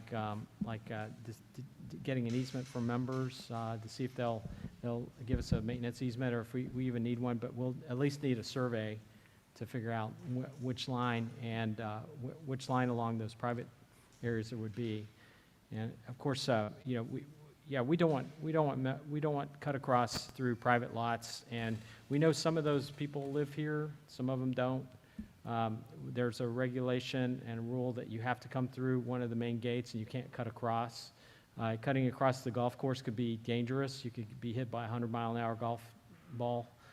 So there's all sorts of reasons for this, but I see your point that we don't want to create a place for people to cut into the private lots. A couple of things, Phil, the cost estimates for the type of fence that was proposed in the original ad hoc fence committee need to just be updated for pricing, probably, and do we have the spite strip, as you just said, easements? If not, we'd have to get easements for that, but. We'll have to research it Yeah. to see exactly what we have, if anything. And If not, we'll have to get an easement. And I would think members would want to go along, and some do and some don't. When we did the section 14 fence, one member was a holdout, would not work with us, and so we got permission to go across one of the commercial lots to build that section of fence. So we got it done anyway, but we don't have a maintenance easement from that member. So we'll just have to see. Some are going want to sign up the first chance they can get, and others they may not. So it's to be determined. But I'm telling you today, this is enough. This is over a mile of fence, and that's a pretty good run. It's longer than just what we have existing fence-wise. Correct. So that would be a lot more expensive than just the amount you show here, you're saying. Again, I go back to the original ad hoc fence committee, the estimate for the whole project was $282,000. That included a 20% inflation factor, which is no longer probably relevant. But from the front gate to Keaton's Dam is what we're talking about trying to do here Right, now. and I believe that's less than a mile. So if this is over 6,000 feet of fence, Yeah. that should be enough. Okay. If the prices hold up for metal. Yeah. All right, so, Pete, yes, sir. I understand what Rick's saying, and I agree with it in principle. However, the board can only deal with the property that we have control over. And I think we need to do what we think needs to be done around the golf course and the other open areas that we have control over. And I think that if we do that, it will incentivize private members to perhaps give an easement to head off the very situation that Rick is talking about. My concern is if we put this off or don't get started on it, it might get buried in next year's issues or problems, and maybe it will anyway. So, but I understand the argument, and in theory, I wish we could, in fact, do the whole thing at one time and get it done, but that doesn't appear to be the reality of what we have to deal with because of private members' lots. So there will be hopefully some savings in this year. So the $42,000 that is in the 0 year, in and of itself would do nothing. It's not enough to matter. You can't replace 1/3 of the, or 1/5 of the wooden fence with something else and make any sense. So it's effectively dead for the 0 year, if you understand, unless we move it all into this year or what has been proposed by the motion into next year. So are we ready to, yes? Just one more comment. If we put it till next year, that gives you time to check and see, do a survey and see if people will sign an easement, doesn't it? Well, that all costs money, and usually you're charged to the project. So you would need to, I mean, if we're talking about running, we have to look at the maps. We've got to get a survey done. Maybe that's easy, but then we need to determine if we have easement documents. That'll mean attorney time to come up with it. And now we have a good base document based on 14. It's all got to be set up for this, and then all those have to be recorded. So it's usually we charge all that to the project. Phil, one last question along those lines. We don't know whether or not we have a spite strip there. I thought we had it around the entirety of the property, but I can't speak that be to it checked? because of widening of Route 3. I would want to do I would want an expert to look into it, Okay. to tell us what we have and what we don't have. I'm just not willing to, it's not as easy because of the commercial sections that, in a sense, seceded from LOA, and then you've got expansion of Route 3.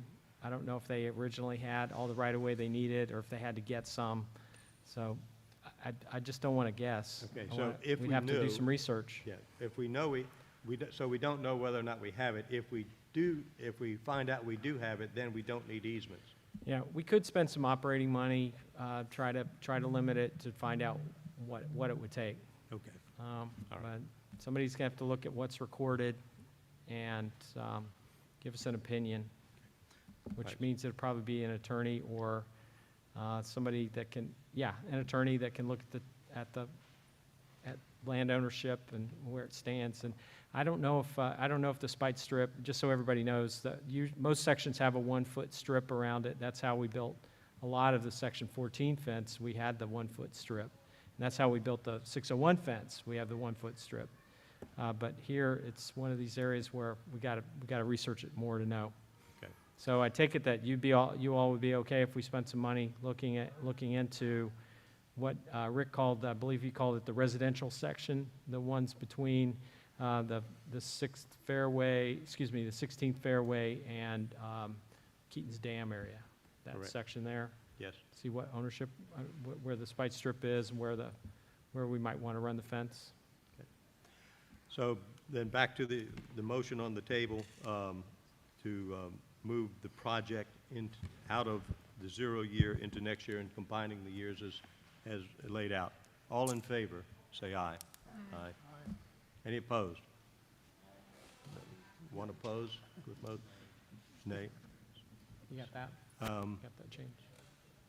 Rick, And Carl's not here.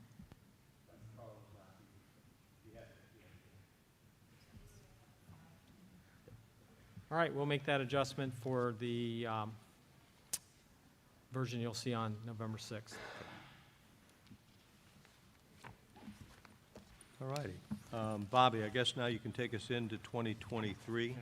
Yeah, just to be on our approach, we took these in by department. We'll take these in chunks again, thinking we'll look at this a little more closely, and then when we get to the 3 out years, we'll look at them overall to sort of highlight Good. what we see the big items as being. Okay. So, Bobby, if you could lead us into 2023. All right. Thanks.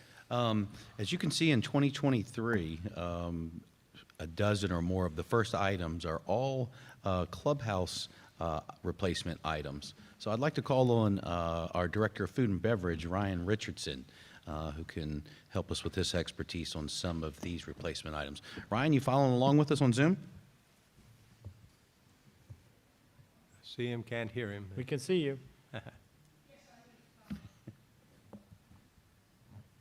I'm over here. Good morning, everyone. How are you doing, directors? Good. Good morning. Thank you. We've got you, Ryan. Go ahead. Okay, well, if we're looking at the clubhouse right here, and there is a lot of movement with what we were looking at doing. Some of these things we have moved forward, and some of these things we moved back.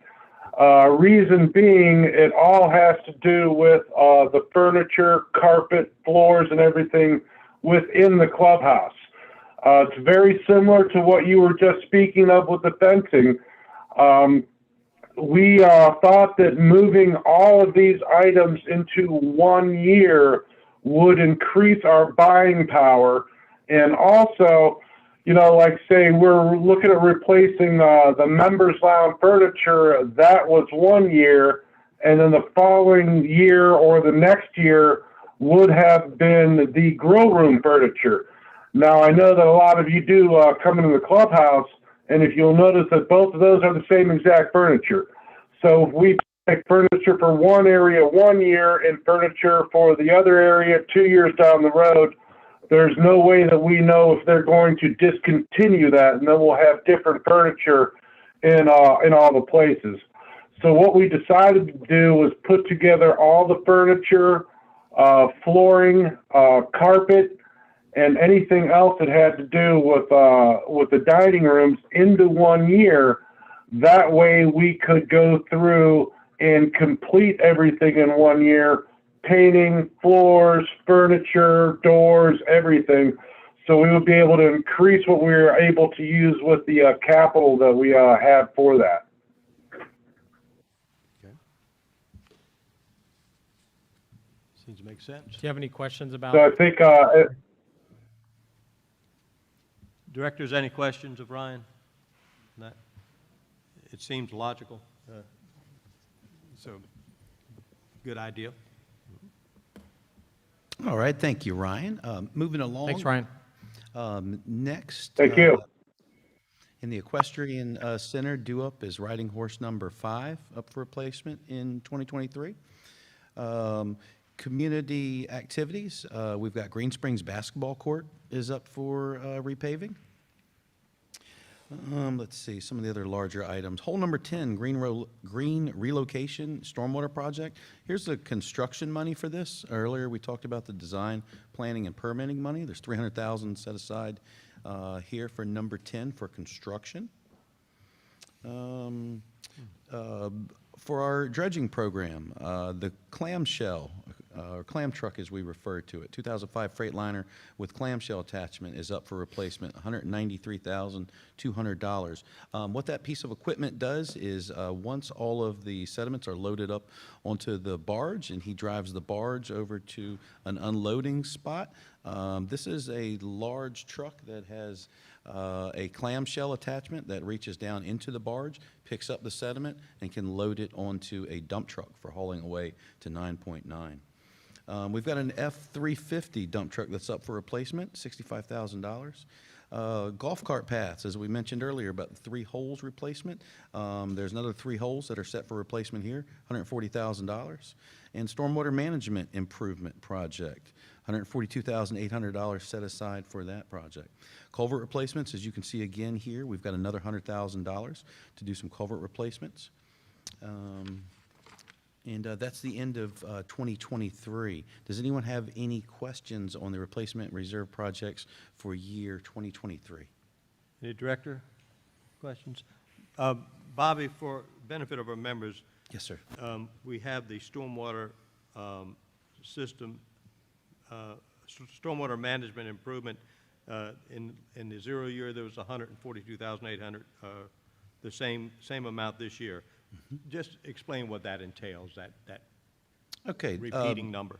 Yes, sir. This $142,800 is what our Environmental Resources Manager, Nick, can use towards stormwater improvements. For the past couple years, this money has gone towards Patrick Henry Court to the main marina drainage improvement project.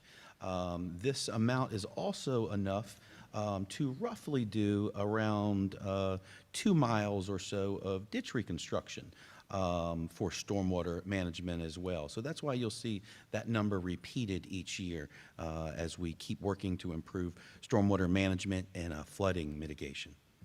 Thank you. Yes, sir. Yes, Rick? Bobby, can you talk a little bit about this, the metal guardrail replacement, the 20%? Oh, all right.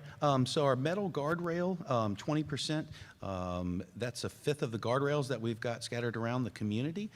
This gives our roads foreman, Louis Gonzalez, a chance to replace about 1/5 of the guardrails that we have, or replacing the guardrails about once every 5 years or so. Is that replacement with something that's a better design, or is it simply replacing what's there? Because I would think unless somebody runs into it, it lasts a pretty long time.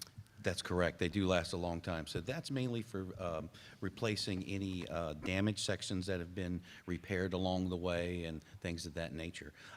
Louis, are you listening along with us? I'd like to call on Louis Gonzalez that could help us out with his expertise in the guardrail and roads departments if he's listening in. Yeah, what's up, Bobby? Hey, Louis, so we just What's the question? a question on guardrail replacement that comes up in 2023. It has 20% of the guardrail money is there for replacement. And Mr. Rappaport just asked if that is for replacing damaged guardrails or for 1/5 of them, or what exactly can that 20% be used towards? Well, sometimes it's areas that don't have guardrails, that need guardrails. And you might not believe it, but there's a lot more get damaged in here than people are aware of. And guardrail work is real expensive contracted work. So, and then some that are just unsightly, and is numerous things. If that. I don't think I caught all that. I'm sorry. It just, the sound. Yeah, could you repeat that? We had the phone going off and some of the sound was just a little bit hard to hear you. Thank you, Luke. Okay. Yes, we use that money, Rick, for areas that do not have guardrail, that need guardrail.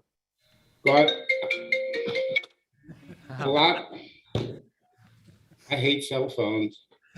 A lot A lot more guardrails in here get damaged than you think with all the contractors' trucks. And if we catch them, the insurance gives us money back towards it.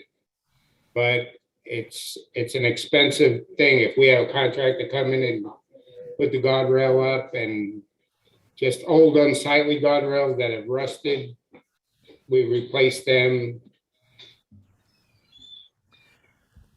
So just to add to what Louis said, if you look on B52, boy, that's been a popular page, hasn't it? You can see that the metal guardrails have 35-year life. So that's sort of goes along with what Rick said. These are long-lasting items. So this is the last project. It's listed in year 1, then year 4, then year 7, and then it goes out to like 30 and 34 years. So as Louis said, we're going to take care of the ones that look the worst and are in shape. And like you said, Phil, it's a 35-year lifespan. Most of the guardrails we have in here been here 50 years. Okay. So they're, go ahead, Rick. So all of this is replacement guardrail, not new guardrail? I mean, it's not new no, location that never had guardrail?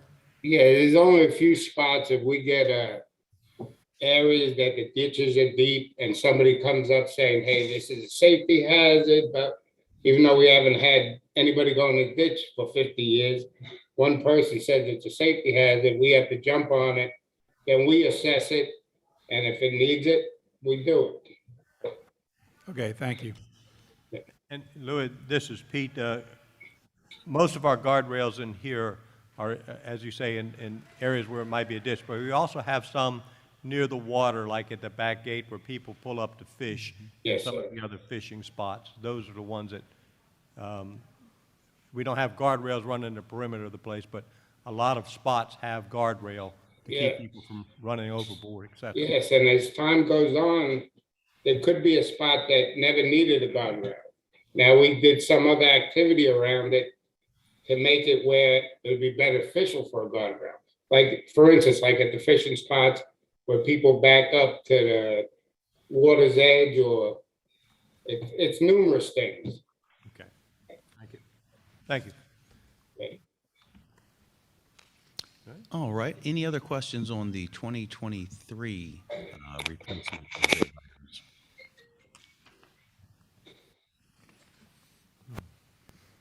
All right, moving along, we're going to look at 2024 major items that are up for replacement.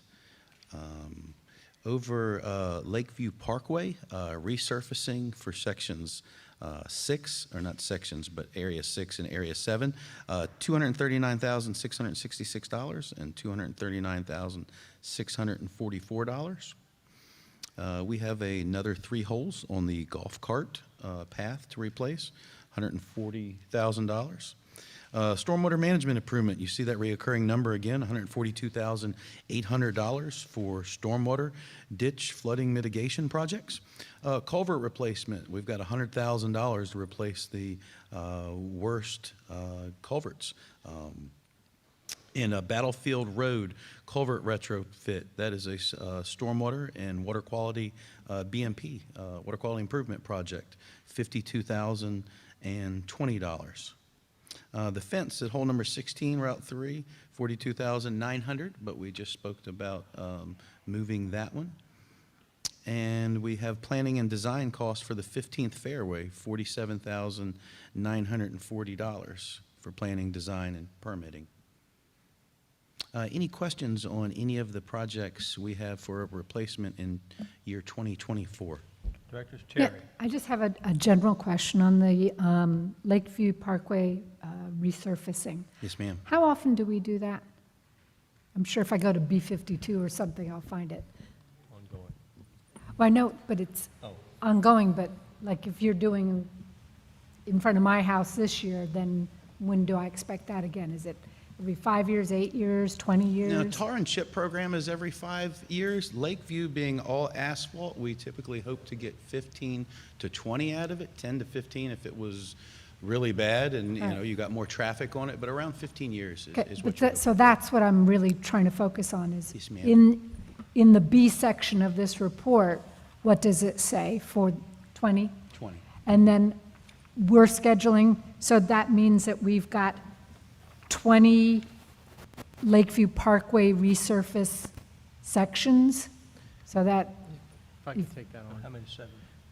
Phil? So if you want to look for yourself, it's on B57. thank you. And those are various lengths of runs. So what I would tell you is, I believe 3 years ago, maybe 4 years ago, Jesse Graves, the Director of Facilities, brought in a contractor to find the worst sections of Lakeview, and we've been prioritizing those to take care of the worst sections. But I do not believe this goes all the way around the lake. I wonder if Hunter could comment on that. What I recall Jesse saying is, well, this gets us pretty far along, but it doesn't finish, it doesn't get us all the way around. But you'll see that these sections have 20 years of life, so there must be reserved for the rest of Lakeview in here, but maybe just not covered by the study. Do we know the difference? Yes, it's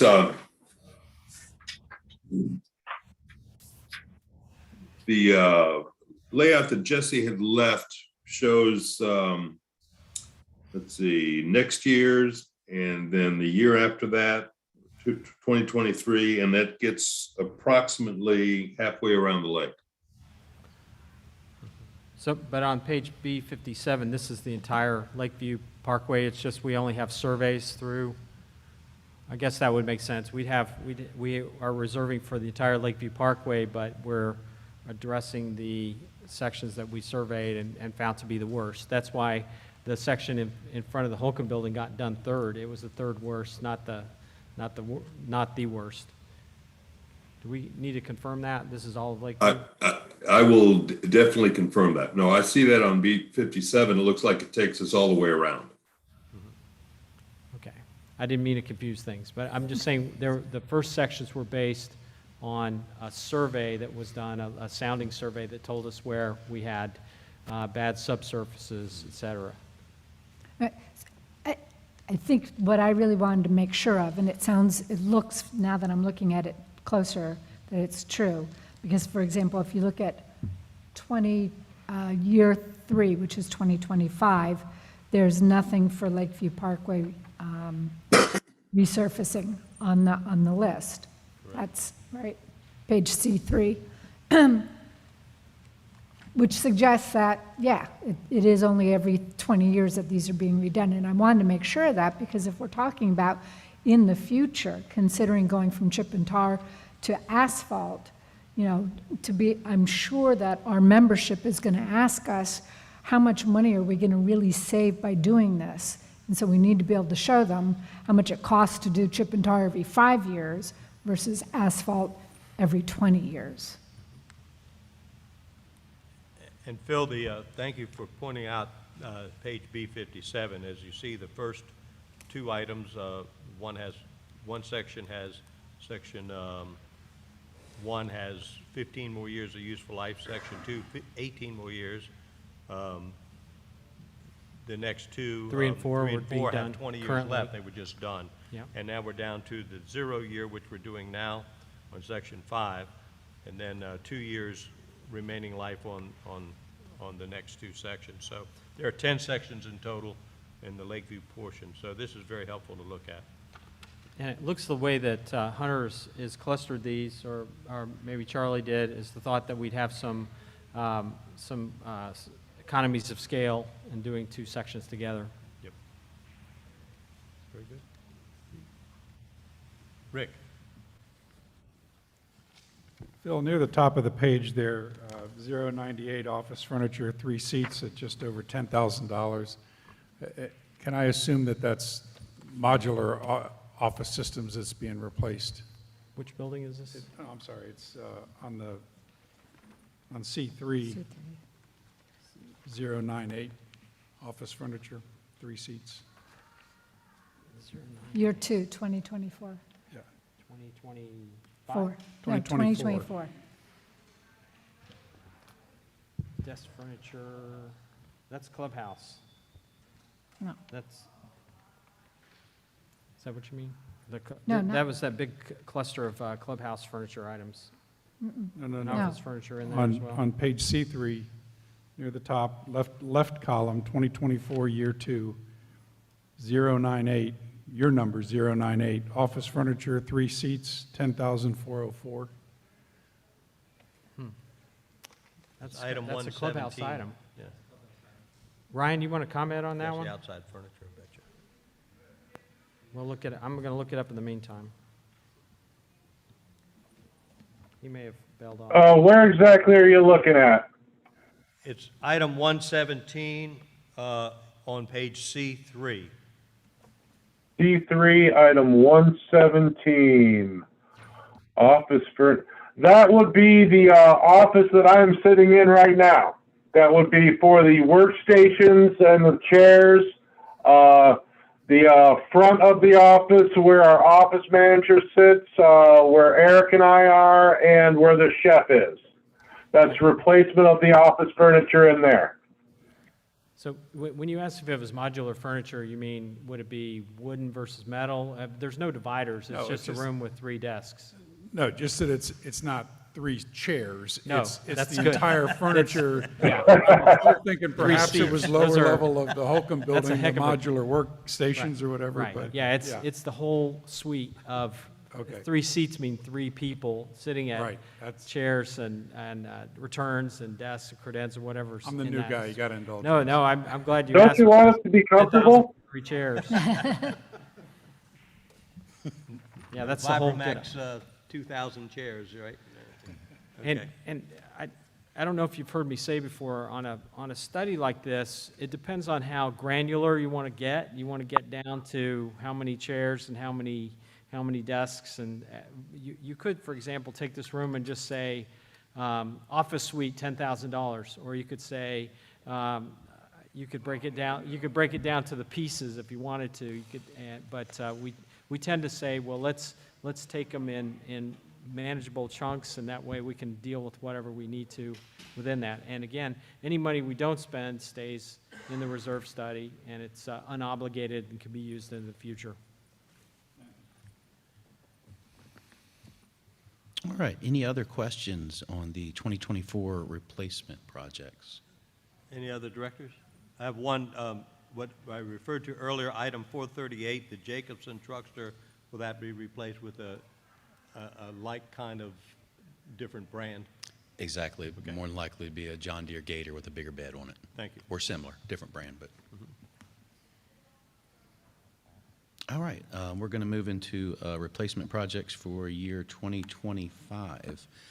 Some projects to note: Hollyfield is up for new playground equipment, $100,878. Wood Center has some furniture, $22,000, $24,000. Some money for fireplace and entertainment system. We have some Jacobson mowers that are up for replacement. Let's see, the golf cart path again, 3 holes, $156,000. Stormwater management again, $142,800, and another $100,000 for culvert replacement. Any questions on projects in year 3, 2025? Walt? I have one, and once again, it's more for information for the members. We have a lake aeration system for Keaton Lake. I think a lot of members probably don't even know we have an aeration system on Keaton Lake. Could you just describe that for us? All right, over at Keaton Lake aeration system, we have 2 different locations where we have pumps that pump air out to 4 different aerators. So we have a total of 8 aerators. 4 of them come off of where the dam is located, and they go to 4 different areas stemmed out from there. And then also over at the beach, at Cumberland Beach, we have our pumps there, and there's 2 compressors in each box, and they run 4 additional aerators over there. And that helps add oxygenated waters to Keaton's Lake. And I think, once again, for those members who have no idea what you're talking about, why do you do that? You want to keep the water moving over there at Keaton's Lake or at any body of water where it can tend to get still. That can cut down on some of your algal growth. It helps with all of your different plants and organisms that live in the lake, in the water column there, especially as you go down lower in depth there. You can get very low oxygenated areas. So if you weren't adding aeration to it, you could have more fish kills, floating dead fish, things of that nature. Okay. Any other questions from directors? Okay. Just one comment. I believe that AMT will comment quite a bit about the habitat in the lakes and the aeration systems. You'll probably get a bit of this when they do the report in mid-November. Okay. Great. Absolutely. All right. Yes, Rick? Thank you. Phil, could you just say a little bit about this visitor ID management system that we're replacing in 2025? Tech control? Visitor ID. Tech control? Yeah. Yeah, this is, so we've got the cameras for the system, we've got the hardware. The software would be an operational cost. So that's related. That's all related to what we have currently is tech control system and with the So this is just system upgrades, is that what it is? Okay, thank you. It's, yes. The license plate recognition system, that's what I was trying to get to, is all part of that. LPR, And so okay. we'd want to try to update that as best we can. Bobby, I guess that's it for 2025. Phil, if maybe we could get Well, you to, we want to do one more year. okay, oh, one more. Um, Oh, great, let's do that. One thing I would note as we go into 2026, not to steal any of Bobby's thunder, it's 2 columns. So this is a heavy year, mainly because of the mail stations. Oh, boy. And, but I also note, we're doing the 15th Fairway Stream daylighting in 2025, which means we took a year off between the design and the construction, thinking we may need to get that permitted through the Corps. It might take longer than we think. So that's an example of where we skipped a year for the project. All right.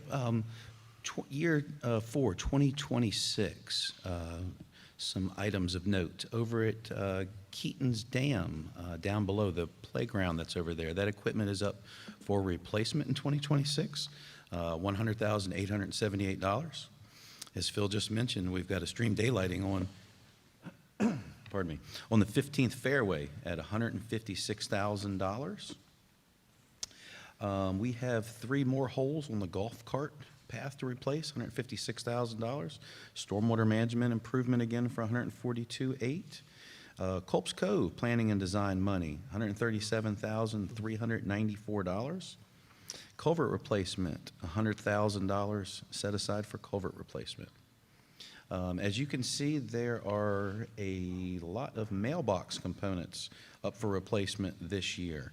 If you add them up, it's a couple $100,000 worth of mailbox parts. Any questions on any replacement projects in year 4, 2026? Directors, any questions? Bobby, I know the reason for the mailboxes. Could you explain that to our members, why we have to replace those? Mm-hmm. All right. All of our different mail stations, we've got individual mailboxes for each of our members' addresses. There's lots of moving parts in all of those. A lot of these boxes are no longer made, so parts for them are obsolete. You have to fabricate them yourselves. And the last thing we need is our members not being able to get their mail. So it's something that we definitely need to keep up on. And as you can see, there's a couple $100,000 that's set aside for replacing these. Some of them aren't in the best shape. And as I mentioned earlier, you can't get parts for them. And some of them you're having to fabricate parts to make them work. And as with our asphalt program for our roads that we just examined in Lakeview Parkway, we see the recurring replacement of 3 holes at a time for the golf course. That will reach a point where there's some time before that has to be done again, once we cycle through all of them, but trying to make it workable. Yes. Yep. Yeah, the golf cart path has sort of been the whipping boy, or whatever your analogy would be. Every time there's a higher priority golf project that comes along, we keep pushing it out. And when it gets so bad, Bobby has to go over to the course and dig out a section and replace it. But at this point, yeah, that's right. We'd finally get to this. I just recall the first time I ever saw this project, it was in the front 9 and the back 9. And then we broke it into 3 parts, and now it's broken into 6 parts. Okay. So, but the thought is, we're going to be doing other paving. We got these big Lakeview projects during that time period. We could probably take care of it with good economies of scale. One thing I would notice too, we got the Culps Cove design, and once again, we would skip a year and then have the Culps Cove project in 2028 and 2029 for $347,000 each, round numbers. And if you recall, the board shifted that project out for a lot of reasons. I think you were concerned, expense, but also that you had to get all these private easements, and we had run into some issues with Patrick Henry. My sense is AMT is going to rank this project fairly high, so I don't mean to get you all I just want to let you know, when we get that study, for example, that project might be in the top 3, and that we've got it out in 28, 29. So you can see why we'll have to figure out how to put the two together. The reserve study and the AMT plan will have to match together. I know AMT would like us to see a different approach than what we originally thought, that we would need to get easements all along these private lots to do the improvements. When we get the report, we can start looking into it, but they want to go more by permission, that we get permission to make to add the improvement to the back of their lot, but then that would be the end of the commitment, and that might be done in, say, 3 sections: upper, middle, lower, and so it might be a different approach than what we'd originally thought. So we'll find out mid-November exactly what they have in mind. But I wanted to point out, this is a year that we design it, and then we skipped a year, and then we build it, thinking we're going to need the core time to approve it. Very good. Okay. Rick, question. Just a comment on the mailboxes.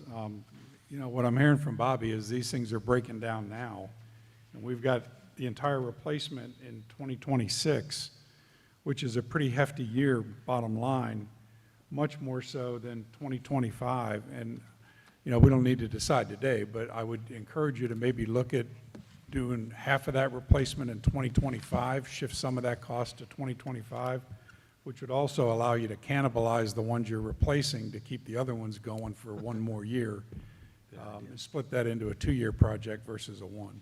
Just a thought. Thank you. Noted. Very good thought. Any more questions on this section? If not, Phil, I'd like you, perhaps you could lead us through a discussion of one of our board goals of converting from chip and tar into asphalt for our roads. There's something else first? Right. Is there something else you want to cover? We can hit. Just the next steps. Oh, yeah, we'll get to that, but yes. And thank you, Bobby. Great job. Thank you. Stay close. I wonder if Charlie could come back up and talk to us about the discussions you had with Miller Dotson on the chip and tar program. At the beginning of the meeting, I said it would be a net increase of $7,000 if we shifted over to the capital side versus operating. I know Walt.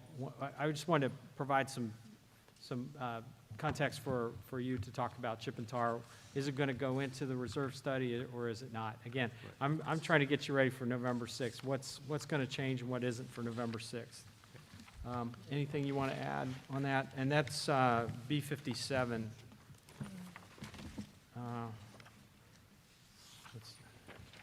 You say B57 or?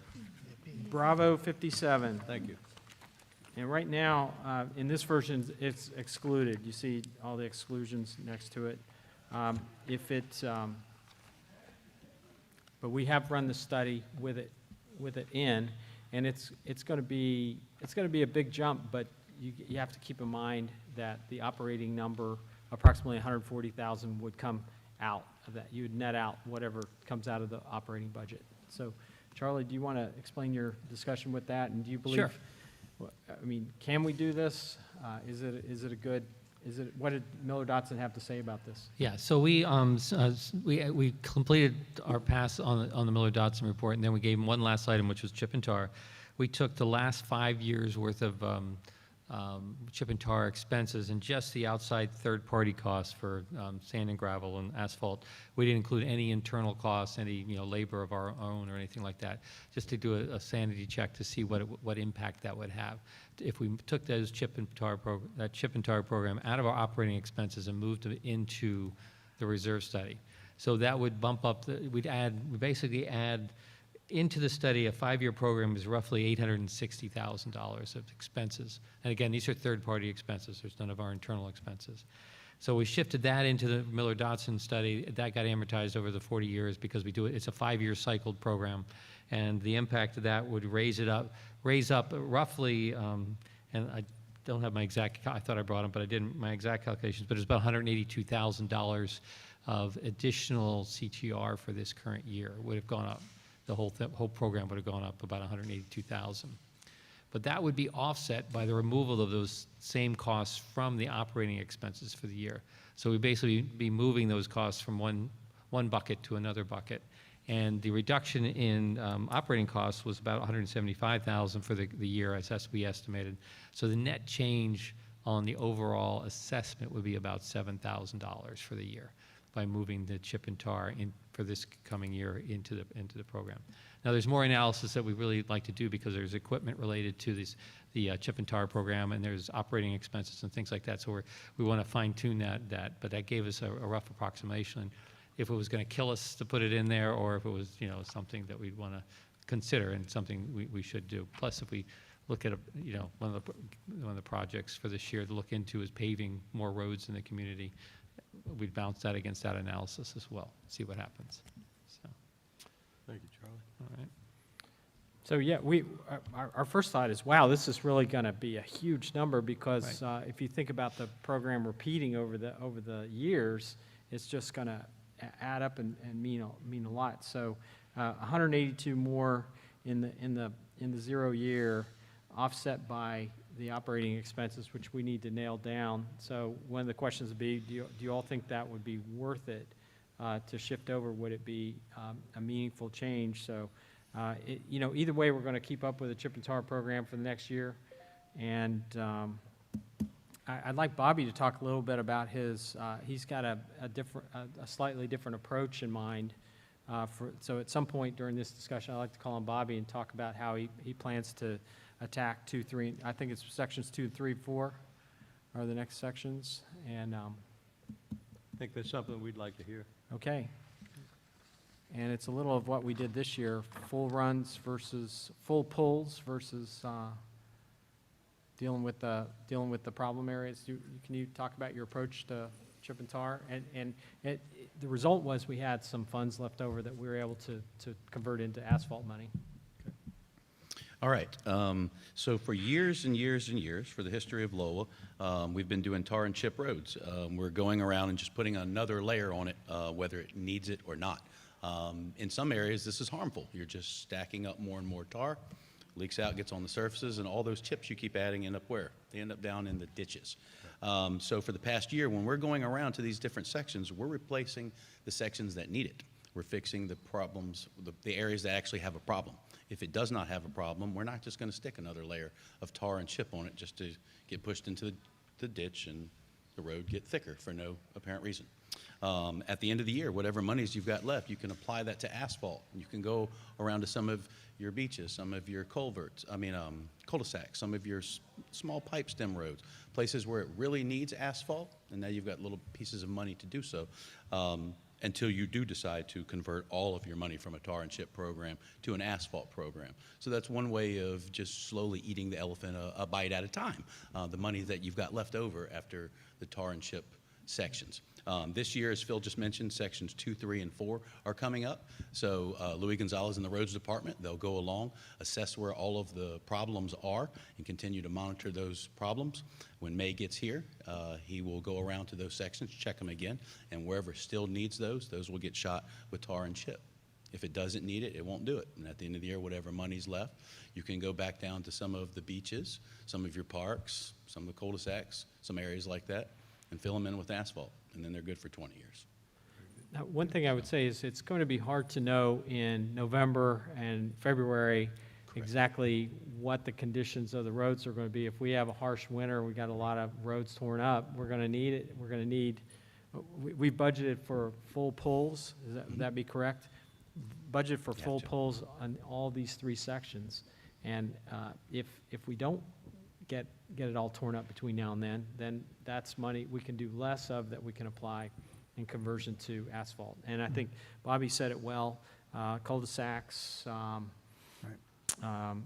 pipe stems, et cetera, would be, but you remember that when we talked about goals, what would be a goal? Would it be to, there's so many different approaches you could take. You could say, how do you get people from point A to point B and make those asphalt roads? It could be attacking all the cul-de-sacs, or it could be taking care of an entire section, getting it all the way done. So there are so many different ways to approach this. And I think this is good news that it's wise to do it just as you're saying, where it needs it. Yeah.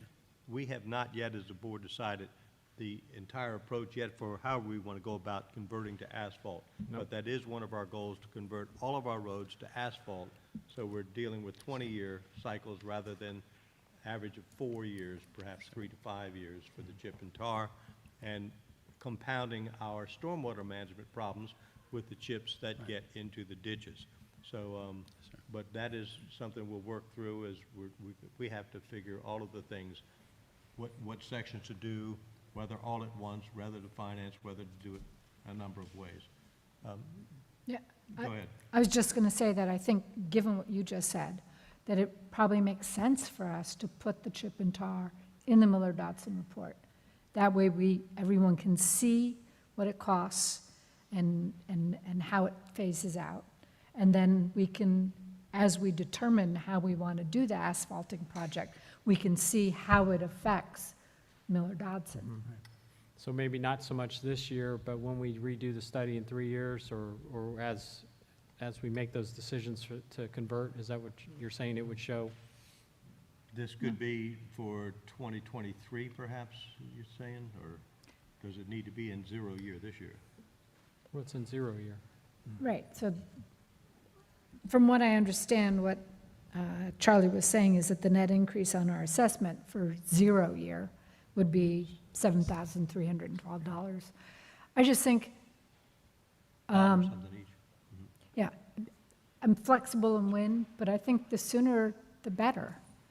It's something that hasn't been in there, and I think once it's reflected in there, it's easier for us to also see how much it has really cost us over the years, because it's not something you do once every 20 years, you're doing it more often. And then you can, as you start to figure out how to do the asphalting, you can see the impact that that would have on the Miller-Dotson over the 40 years.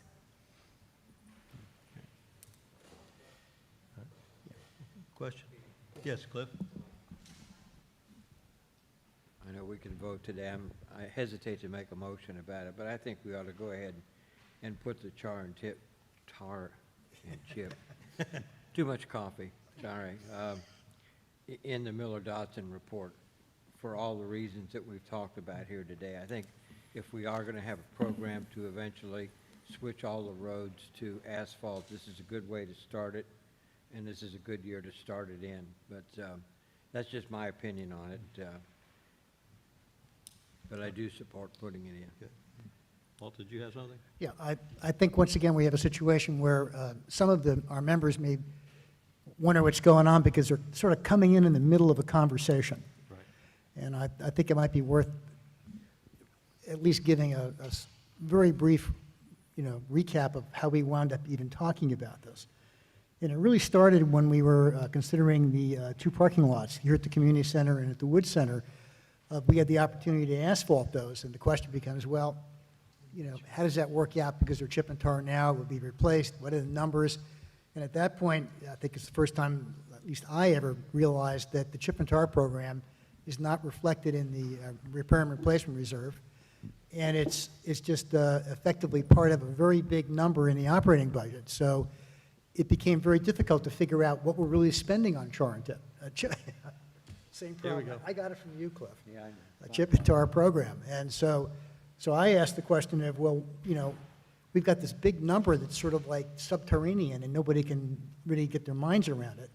That, it, you know, since it's a recurring number, we know, you know, we can figure out what it is, and it's a big number. It shouldn't just be subterranean in the operating budget. It ought to be out front. It made sense to put it in the repair and replacement reserve superficially.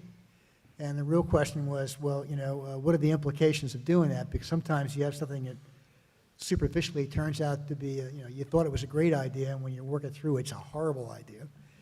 And so, you know, I asked the question of, is it possible to do that? And it turns out that, at least at this point, it appears as though it doesn't have a, when you do the pluses and minuses, you wind up with not that big of a difference. But what you do have is, for the first time, people will know how much this thing is actually costing.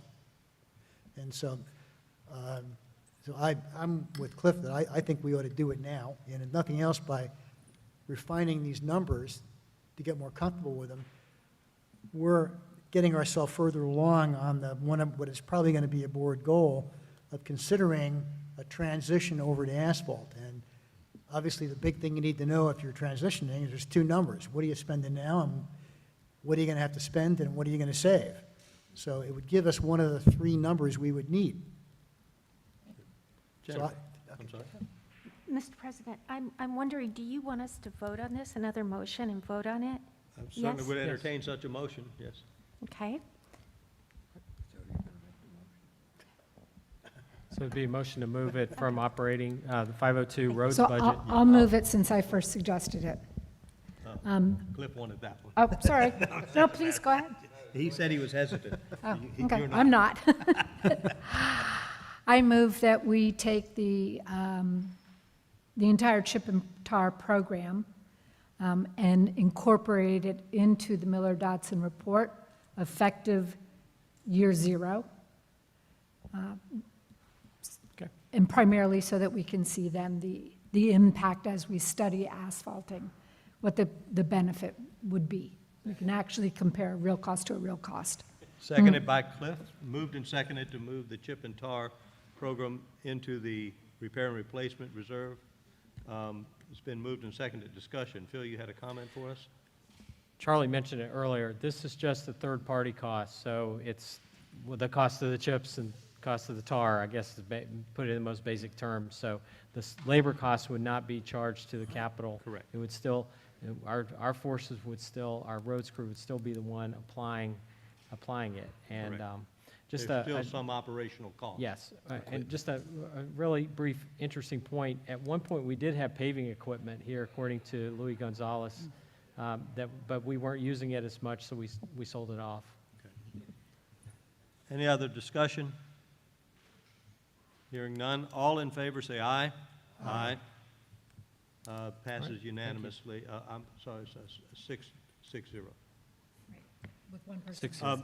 Director Clausen had to step out, so. Thank you. Okay. Are we ready to talk about next steps? Yes, sir. You've got it right in front of you. We need to take these changes that you've made to the fence, to the chip and tar. You've asked us to look at the mail station item. And was there one other? And the electrical, we know that's going to make a difference. And the white coating. The white coating is going to be a watch item. I don't know if I'll know by November Okay. 6th what to do with that, but that's going to be a placeholder for a little bit longer. That might even go into the budget. later months. But we'll make the adjustments based on that. And you did not vote on the mail stations, but the thought would be, would it make it, if it doesn't really change the numbers, meaning we would want to possibly split it. Remember, too, we'll have another reserve study. Since we do them every 3 years instead of 5 years, we'll have another reserve study before we get to those mail stations, and who knows, maybe they'll need to be done sooner. So that's a good thing. I always think that when you do a condition study, when you do the level 2, it's going to be some sort of sticker shock. So I guess the overall question is, how comfortable are you with the 1.86 number? I mean, we're going to revise this. I mean, Charlie, you've done some of the iterations. Do you think this is going to change the cost much? Well, we know it's going to jump up quite a bit. You're going to see a much bigger number because of chip and tar, and you're going to have to explain every time we talk about it. Oh, but 502 roads is going to be cut by Correct. 140, say, $1,000. What's your sense of the impact other than that on these changes? Should be minimal because they're all before the peak year. Electrical will come down and help offset. Okay. So, just are you ready? Are you ready for 1.86 or higher because now the chip and tar is in there? Well, you did mention that 1 point, I'm sorry, that this is going to amount to roughly, the contribution to reserve would be about a 2.5% increase to the assessment. That may come down a hair with some of the adjustments we've noted. But I think Walt put it probably best in 0 year. We're pretty much stuck with it. These are things that have to be replaced, and you know, there's not a lot we can do about the inflation, et cetera. This will add a little bit. If it nets out to be about a $7,000 difference, that's roughly what, $1.50 on the assessment. But you know, it is out of 4,200 into 7,200, somewhere in there. 200 would be roughly $50. 200,000 it's about $25 for every 100,000, just round numbers. Yeah, But but you got the delta the other way. the other way, the coming out of operations, Right. the reduction in Right. operations, the And that's net why we said being the net $7,000. would be about $2, right, for the 7,000. Right. Okay. I might ask too, if we're all finished, I don't mean to keep us here much longer, but I know the golf committee talked about some different things. They didn't take any votes as far as I know. I'd maybe call on Jack. I don't think the golf committee took any votes, but I want to ask if, okay, Terry says no, they didn't.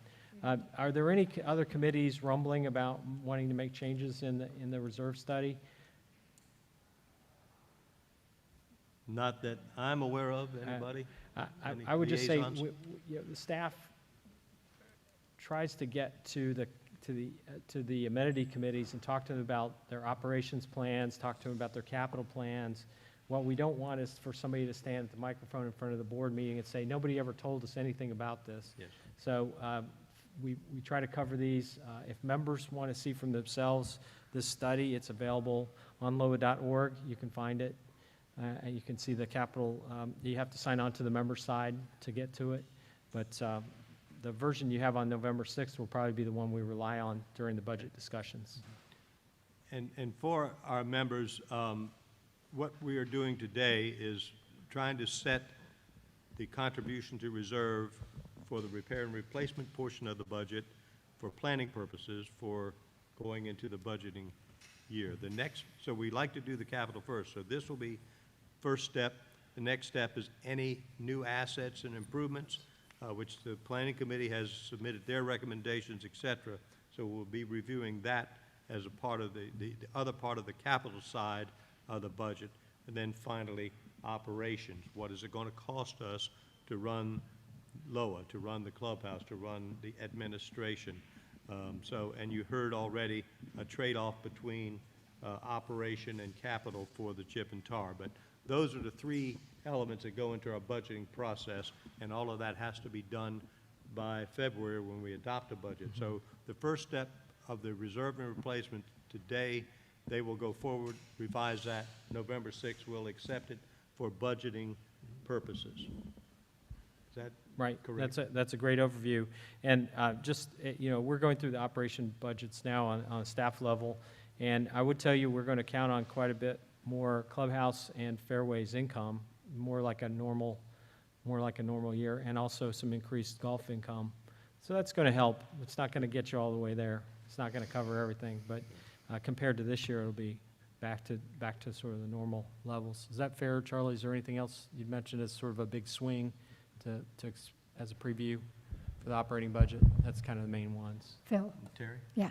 And remember, we have to build in the 3-person crew for the roads department, the 3-person leaf crew, so that'll be an expense that'll be new. Phil, just a thought, if you're going to be on the operational budget side, looking at increasing revenues at Clubhouse, fairways, and golf, it would be really beneficial when we're looking at those numbers to see how what you're proposing compares to pre-COVID numbers. 2019. Yeah. So, thinking about comparing year to year, or you're saying what would it be if we were going to dial it back and say we're going through another year of COVID? No. You're saying that you're going to be proposing increases, Yes. right? I would just want to know how what you're proposing compares to how we actually performed pre-COVID. Yeah, Just to do we'll a have a check to forecast. make sure it's a realistic. Yeah, the budget will have the forecast for this Yeah. year. In other and- words, if you did 100 in 2019 pre-COVID and now you're projecting 300, that probably doesn't make sense. But if you did 100 and now you're projecting 90 versus Yeah. the previous Well, year. you're using the word project, so when we budgeted, budgeting is one thing, now the forecast for how we're going to end the year is another. And I think you've heard over the months we're doing much better against budget. Mhm. So we'll want to look at that, both of those, in trying to decide what to do for this Right, next year. but budget for this past year was a very Conservative, conservative, modest. very, very conservative budget. Right. She struggled for that word. Yeah, thank you. That's not me. But it was, obviously what Charlie, Phil, and Walt got together on is trying to budget when COVID hit for a 2-year cycle to make sure we were conservative, so we didn't make something we couldn't attain, and we knew that it was going to be tight times. As Phil just mentioned, the forecasting is that we are doing much better based on those conservative budgets, and things are looking up, our revenues are up, and as we get nearer normalcy, more people are vaccinated, et cetera, more people are more comfortable going out and spending money, things will look up, and that's good news. Yes, sir. One other item, probably for November 6th, I'm looking to Charlie to confirm, that's probably where we ought to have the conversation about if we have all this income from the amenities we weren't counting on, it falls to the bottom line at the end of the year. How do we apply that? Do we apply it to the Patrick Henry project, or do we put it into the replacement reserve fund balance, unobligated balance? Would you say that's a good time frame to do that, November 6th? We'll shoot for that.